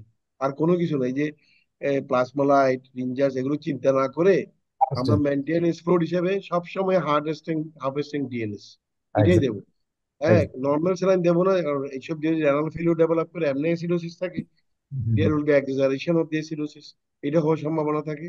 এই জন্য আমরা সবসময় বলি যে harvesting DNS is ideal fluid in all conditions excepting hyponatraemia যদি থাকে, তাহলে আমাকে ওই নর্মাল স্যালাইন দিয়ে করতে, নাহলে আদারওয়াইজ সব ক্ষেত্রে ইভেন ইন কেস অফ হাইপারনেট্রেমিয়া, যে হাইপারনেট্রেমিয়াও থাকে, হার্ভেস্টিং ডিএনএস, কারণ এটা খুব স্লোলি কারেকশন হবে, কোনো সমস্যা হয় না এটা দেওয়ার জন্য। আর হলো অলিগুরিয়া যখন ডেভেলপ করে যায়, আমাদের এটা দেখতে হবে পেশেন্টস এর condition, patients whether the patient is clinically develop pulmonary oedema and pedal oedema. যদি পালমোনারি ইডিমা, প্যাডেল ইডিমা থাকে, তাহলে আমাদের চিন্তা করতে হবে যেটা ফ্লুইড ওভারলোড হয়ে গেছে। এই জন্যই অলিগুরিয়ার সাথে এটা ফ্লুইড ওভারলোডও হয়ে গেছে। ফ্লুইড ওভারলোড হয়ে গেলেও কিন্তু পেশেন্টের অলিগুরিয়া ডেভেলপ করতে পারে, এবং পেশেন্ট যেমন নেফ্রোটিক সিনড্রোম হয়, সিরোসিস হয়, এরকম ক্ষেত্রে এগুলো বেশি হয়ে থাকে। এই জন্য আগের কোমরবিড কন্ডিশনটা দেখে নিতে হবে। আর পোস্ট অপারেটিভ অলিগুরিয়া সাধারণত ম্যাক্সিমাম ক্ষেত্রে আমাদের irrational use of the NSAID, other drugs, anaesthetic use, এগুলো কিন্তু একটু চিন্তা করতে হবে কোন অ্যানেস্থেটিক আমি দেবো। যেমন আমরা সাক্সামিথেনিয়াম, এটা কিন্তু খুব হাইপার ক্যালেমিয়া করে, আমি অ্যানেস্থেটিক হিসেবে সাক্সামিথেনিয়াম দিই, পেশেন্টের সম্ভাবনা থাকে হাইপার। এখন আইসোফুরেন হলো সবচেয়ে ভালো অ্যানেস্থেটিক আমাদের। আমি অ্যানেস্থেটিক যদি বলে দিই যে আগে থেকেই যে পেশেন্টের পটাশিয়াম লেভেল দেখে, তাহলে কিন্তু আগে থেকেই সতর্ক হয়ে যাওয়া যায় এটা দেওয়ার জন্য। আর রিঞ্জাস ল্যাকটেটটা বলি যে এসিডোসিস থাকলে দেওয়া যাবে না। সিভিয়ার এসিডোসিস হলে, সিভিয়ার রেনাল ফেলিউর হলে লিভারও খারাপ হয়ে যায়, তাহলে এটাকে ল্যাকটিক অ্যাসিডোসিস ডেভেলপ করে আলটিমেটলি। রিঞ্জাস ল্যাকটেট আমার বাদ দেওয়াই উচিত আমার কাছে মনে হয়। এটা এক্স্যাক্টলি। আমরা একদম সব মনে রাখার জন্য harvesting DNS is the ideal solution both for the maintenance or the replacement food হিসেবে, এটা সবচেয়ে ভালো। হ্যাঁ, তা মানে হেমোরেজ না থাকলে। আর ব্লাডের ব্যাপারটা আমরা একটু ইয়ে করি, আমরা বলি যে এটা বলা হয়েছে অবশ্য যে 20% উপরে যদি ব্লাড লস না থাকে, তাহলে ব্লাডটা না দেওয়া ভালো। একটা 1 নম্বর। আর 20%-এর উপরে না থাকলেও যদি পেশেন্টের এই স্টেজ চিন্তা করে, একটা আমরা হিসাব করি যে একটা রোগীর যদি 50 কেজি হয়, পার কেজিতে 70 ml ব্লাড থাকে, সে 50 কেজি ব্লাড, 50 কেজি একটা রোগীর ওজন, তাহলে তার ও ইয়ে হবে কত, 3500 ml তার ব্লাড থাকা উচিত। এবার আমি যদি এটা এজিউম করতে পারি যে কত ml ব্লাড লস হয়েছে, তো আমি যদি দেখি যে 20%-এর বেশি লস হয়ে গেছে, তাহলে আমাকে ব্লাড সাথে সাথে দিতে হবে, একদম ইনস্ট্যান্টেনিয়াসলি। এটা ইজি হিসাব করা না দেওয়ার জন্য। আর 8 গ্রামের নিচে যদি হিমোগ্লোবিন থাকে, তাকে ব্লাড দিতে হবে উইদাউট, মানে কোনো চিন্তা ছাড়াই তাকে ব্লাড দিয়ে ফেলতে হবে। তাহলে কিন্তু তার হেমাটোক্রিটটা 30% আনতে না পারলে পোস্ট অপারেটিভ AKI হওয়ার সম্ভাবনা বেড়ে যায়। এগুলো এভিডেন্স বেসড মেডিসিনের কথা, আচ্ছা আচ্ছা। সহজ হিসেবে। হুম। প্রদীপ, মানে একটা একটা কোশ্চেন ছিল স্টুডেন্টের, যে এই ধরনের পোস্ট অপারেটিভ যদি দেখা যায় যে ইউরিন আউটপুটটা মানে কোনো তার প্রি অপারেটিভ কোনো রেনাল ইম্পেয়ারমেন্ট ছিল না, বাট দেখা যাচ্ছে একটু হাই কালার্ড ইউরিন, পেশেন্টের অলিগুরিয়া হচ্ছে, তো একটা স্টুডেন্ট কোশ্চেন করেছে আমাদের চ্যাট বক্সে যে ল্যাসিক্স দেওয়া যাবে কিনা তখন। না, লেসিক্সটা হলো যদি ইডিমা থাকে, পালমোনার ইডিমা থাকে তখন। আদারওয়াইজ পোস্ট মর্টে লেসিক্সের কোনো নাই, ইন্ডিকেশন নাই। যে আমরা যেটা করি আর কি, অলিগুরিয়া হচ্ছে অথচ পেশেন্ট ডিহাইড্রেটেড, লেসিক্স দিয়ে বসে, এটা তো রং রং আইডিয়া। একমাত্র ইডিমা থাকলেই লেসিক্সের ইন্ডিকেশন আছে, আর না হলে কোনো লেসিক্সের ইন্ডিকেশন নেই। Any question student? স্যার আমার কোশ্চেন ছিল স্যার, পোস্ট অপারেটিভ পিরিয়ডে স্যার স্ট্রেসফুল কন্ডিশনে স্যার এডিএইচ হরমোন রিলিজ হয় স্যার, অ্যালডোস্টেরন রিলিজ হয় স্যার, স্যার ওয়াটার কনজাম্পশন করে, এডিএইচ ওয়াটার কনজাম্পশন করে, সেক্ষেত্রে তো sir first 24 hours to 48 hours ওলিগোরিয়াটা স্যার হচ্ছে মানে একটা নর্মাল ফেনোমেনন। সেক্ষেত্রে স্যার আমি কখন চিন্তা করবো যে অলিগোরিয়ার জন্য আমি মানে স্টেপ নেওয়া উচিত হবে আমার? হ্যাঁ, এটা হলো তুমি যেটা বলতেছো, এটা হলো আমাদের অপারেশনের প্রথম দিন। মানুষের প্রথম দিনের সাথে এসিডিএস সিচুয়েশনটা বেড়ে যায়। এসিডিএস এর কাজ কিন্তু সোডিয়ামটাকে রিটেইন করা। সোডিয়াম যতই রিটেনশন হবে ততই কিন্তু এই জন্য আমরা বলি যে ফার্স্ট অপারেটিভ ডেতে আমরা একটু ডেক্সট্রাস ওয়াটারের সাথে একটা ইলেকট্রোলাইট এইভাবে বিষের মতো দিই। কিন্তু সেকেন্ড থার্ড ডে থেকে এসিডিএস সিচুয়েশনটা কমে যায়, তখন আমরা কিন্তু দেই। এবং পটাশিয়াম দেওয়ার ইন্ডিকেশনটা আমরা বলি থার্ড ডে থেকে দেওয়া বেটার। থার্ড ডে তে গিয়ে তখন আমরা পটাশিয়ামটা ইউজ করতে বলি। আর কোন কোশ্চেন? তাহলে আমরা আজকে শেষ করি। আমার একটু স্যার, একটু স্যার, থার্ড ডে মিন্স কি second POD or third POD sir? Third POD. Okay, thank you sir. তো এখন আমি আবার একটু শেষ থেকে একটু মানে প্রথম থেকে যাই। হ্যাঁ বলো। স্যার তাহলে প্রি অপারেটিভলি আমরা যখন ওটি শুরু হয়ে গেছে তাহলে স্যার ডিএনএস হাফ ডিএনএস দিয়ে শুরু করবো স্যার? ইয়েস, কোনো অসুবিধা নাই। আর পোস্ট অপারেটিভও তাহলে আমরা স্যার ওইটাই দিব। আর ডিউরিং অপারেশনের সময় তাহলে হার্টম্যান দিয়ে শুরু করবো, হার্টম্যান দিব স্যার। ডিউরিং অপারেশন নিয়ে আমাদেরকে যা বলা হয় আর কি, এটা নিয়ে এখন যে নতুন যে স্টাডি হয়েছে, আমাদের আগে যে স্টাডি গুলো ছিল এগুলো কিন্তু সিঙ্গেল সেন্টার স্টাডি ছিল। এখন কিন্তু অনেক তোমার আরসিটি বেড়ে গেছে, সিস্টেমেটিক রিভিউ হয়েছে, যেটা রিলিফ, যেটা স্টাডি মোস্ট রিসেন্ট স্টাডি 2023 সালে। ওই স্টাডিতে বলতেছে যে ওই অপারেশন যেটা বলা হয়েছে যে আওয়ার হিসাবে বোলাসটা দেওয়া, যে আওয়ার হিসাবে আমি 4 ঘন্টা অপারেশন করি, তাহলে আমি 4টা বোলাস, এক্স্যাক্টলি মানে এক্স্যাক্টলি আমি 4টা বোলাস দেবো। এবং এরপরে not more than 1 ml per KG per hour, এটাই মনে রাখতে হবে। Post operative not more than 1 ml per KG per hour, এটা মানে ওইটা কিন্তু হয়ে যাচ্ছে তোমার প্রায় 4 to 6 ml, এটা বোনাস দিচ্ছি আমি। কিন্তু এইটা কিন্তু অত না, এটা 1 ml per KG per hour should be the maintenance. অথবা আমি এই যে একটা স্টাডি বললো রেস্ট্রিকটিভ ভার্সেস লিবারাল, দেখা গেছে যারা স্টাডিতে যারা রেস্ট্রিকটিভ নিছে ওদের রেনাল ফেলিউর বেশি হয়েছে। এখন কোন দিকে যাবা, আমি রেস্ট্রিক্টে যাবো না লিবারে যাবো? একটা মাঝামাঝি ওইতে ওরা গেছে। এই জন্য যেমন প্রথম দিকে বলা হতো যে 8 to 10 ml per KG per hour দাও অপারেশনের সময়, এখন বলতেছে না এটা 4 to 6 ml দাও। আর পোস্ট অপারেটিভটা 0.8 to 1 ml per KG per আওয়ারে যাও, এটা তুমি মেনটেন করে যাও, এটা বলা হয় আর কি। Ultimately not more than 3 litre per day, better choice is 1 to 2 litre per day. Exactly. তো এখন যদি আমরা দেখি, একটা কথা বলি, শেষ কথা মানে বলি যে আমাদের এই 3 দিন বা 4 দিনের এই চিন্তাটা, টেনশনটা দূর হয়ে যাবে। যেটা আমি আবার বললাম, এটাকে আমাদেরকে একটু প্র্যাকটিস আনতে হবে যে vast majority of the patient usually within 24 hours মধ্যে ইউ ক্যান স্টার্ট ওরালি। এই প্র্যাকটিসটা শুরু করি, তাহলে আমাদের এই জিনিসগুলো is no longer recommended. Number 1, এটা আমরা একটু খেয়াল রাখবো প্রত্যেকেই, যেন আমরা নেক্সট আগামীকাল ওয়ার্ডে গিয়ে এই জিনিসটা খেয়াল করি। আমরা আমাদের প্রেসক্রিপশন আমরা নর্মাল স্যালাইনটা সার্জারিতে ইউজুয়ালি ইউজ করব না until it is specifically indicated. আমরা ডেক্সট্রোজ অ্যাকোয়াটা আমাদের ইউজ করার কোনো প্রয়োজন নেই ইন দ্য প্রি অপারেটিভ পিরিয়ডে। এবং আমাদের সবক্ষেত্রে প্রদীপ যেটা বললে important thing, half is very good fluid. হ্যাঁ, আমরা যদিও এটাকে প্লাজমালাইটটা পাই না, বাট পেরিওপার্টিক পিরিয়ডে আমরা এই ফ্লুইডটা দিয়েই আমরা পেশেন্টকে ভালো ভালো ম্যানেজ করতে পারি। এবং সব থেকে বড় কথা হলো যে আমরা পেশেন্টটাকে অ্যাটলিস্ট 2 ঘন্টা আগে পেশেন্টটাকে একটা কমন যেন আমাদের মুখে থাকে যে আপনি ফজরের নামাজ পড়ে বা পড়ে আপনি কিছু না হলে পানি খাবেন, 1 গ্লাস পানি খাবেন। That will give you lot, number one. আর নাম্বার টু, 24 ঘন্টার মধ্যে আমরা পেশেন্টটাকে বলবো যে আপনি পানি খেতে শুরু করেন। তোমরা নিজে দাঁড়িয়ে থেকে পেশেন্টটাকে দেখো, অবজার্ভ করো যে weather your patient can temporarily পেশেন্টের সঙ্গে মানে অপারেশনের পরে মানে 6 ঘন্টা পরে গিয়ে একটু কথা বলে দেখো। তুমি নিজেই কিন্তু তোমার কনফিডেন্স লেভেলটা মনের মধ্যে আসবে যে না, পেশেন্টকে তুমি বলো যে আপনি পানি খান, নিজে খাও, দেখো। একটাই কন্ট্রাইন্ডিকেশন, পেশেন্টের অ্যানাস্থেসিয়াতে সম্পূর্ণ রিভার্স হয়েছে, পেশেন্ট তোমার সঙ্গে কনভারসেশন করছে, পেশেন্টের নসে ভমিটিং নেই, you give water, whether it be an upper GI surgery, whether it be a lower GI surgery. So that's the মানে today's message. And Pradeep, thank you very much, thank you very much. এখন একটু আমাদের ফ্যাকাল্টিদের থেকে একটু comment শুনি। Half strength normal saline মানে sir ওই যে নিউসল ডিএস নামে যেটা। Right right right. জি স্যার। আমাদের ফ্যাকাল্টি থেকে কেউ কোনো মানে কোনো comment, advice to students, doctor Bhuiya বা আসান, এনি কমেন্ট? স্যার একটু একটা জিনিস স্যার ক্লিয়ার করার জন্য, স্যার আমরা এমনিতে ওয়ার্ডে স্যার নিওসল ডিএসটা ইউজ করি, ওটা স্যার ডায়াবেটিক পেশেন্টের ক্ষেত্রে আমরা হাফ নিউট্রালাইজেশনের জন্য অ্যাজ ইউজুয়াল যেটা ইউজ করি সেটা ইউজ করতে পারবো কিনা স্যার?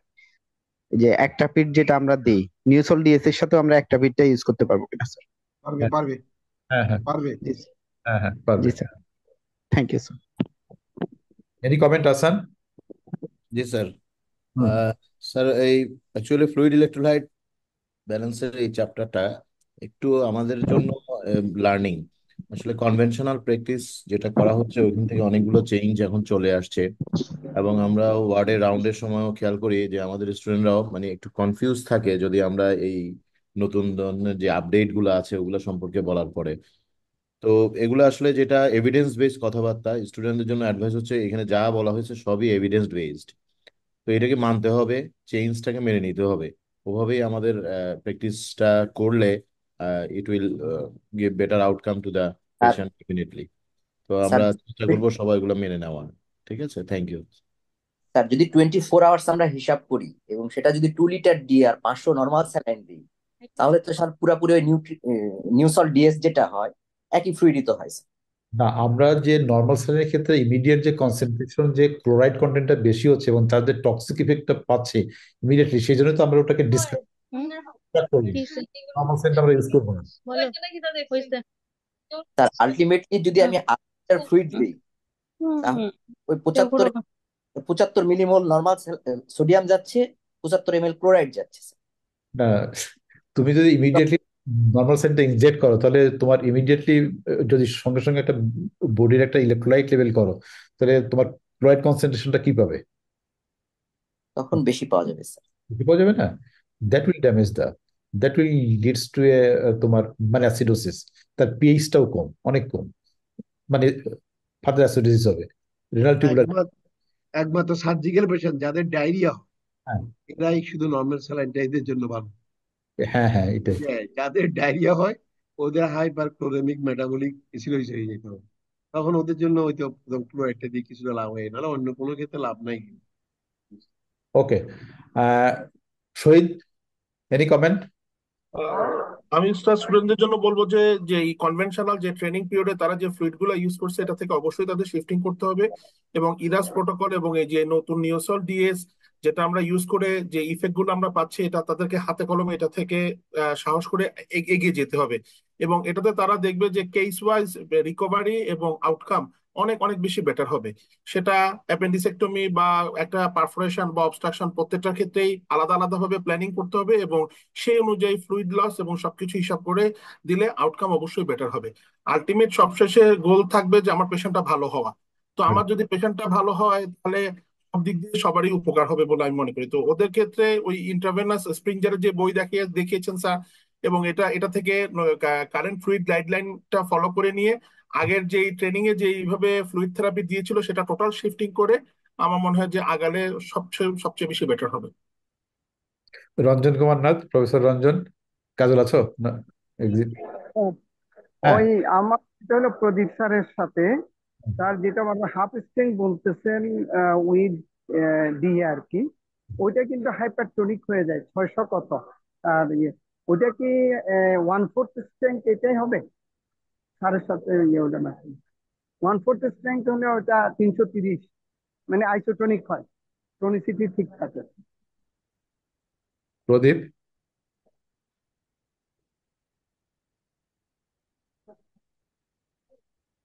না, হাইপারটোনিক তো ইউজ করতে মানা করে, এই জন্যই আমার ইয়েটা আর কি কোয়ারিটা। হ্যাঁ হ্যাঁ বুঝতে পেরেছি আমি।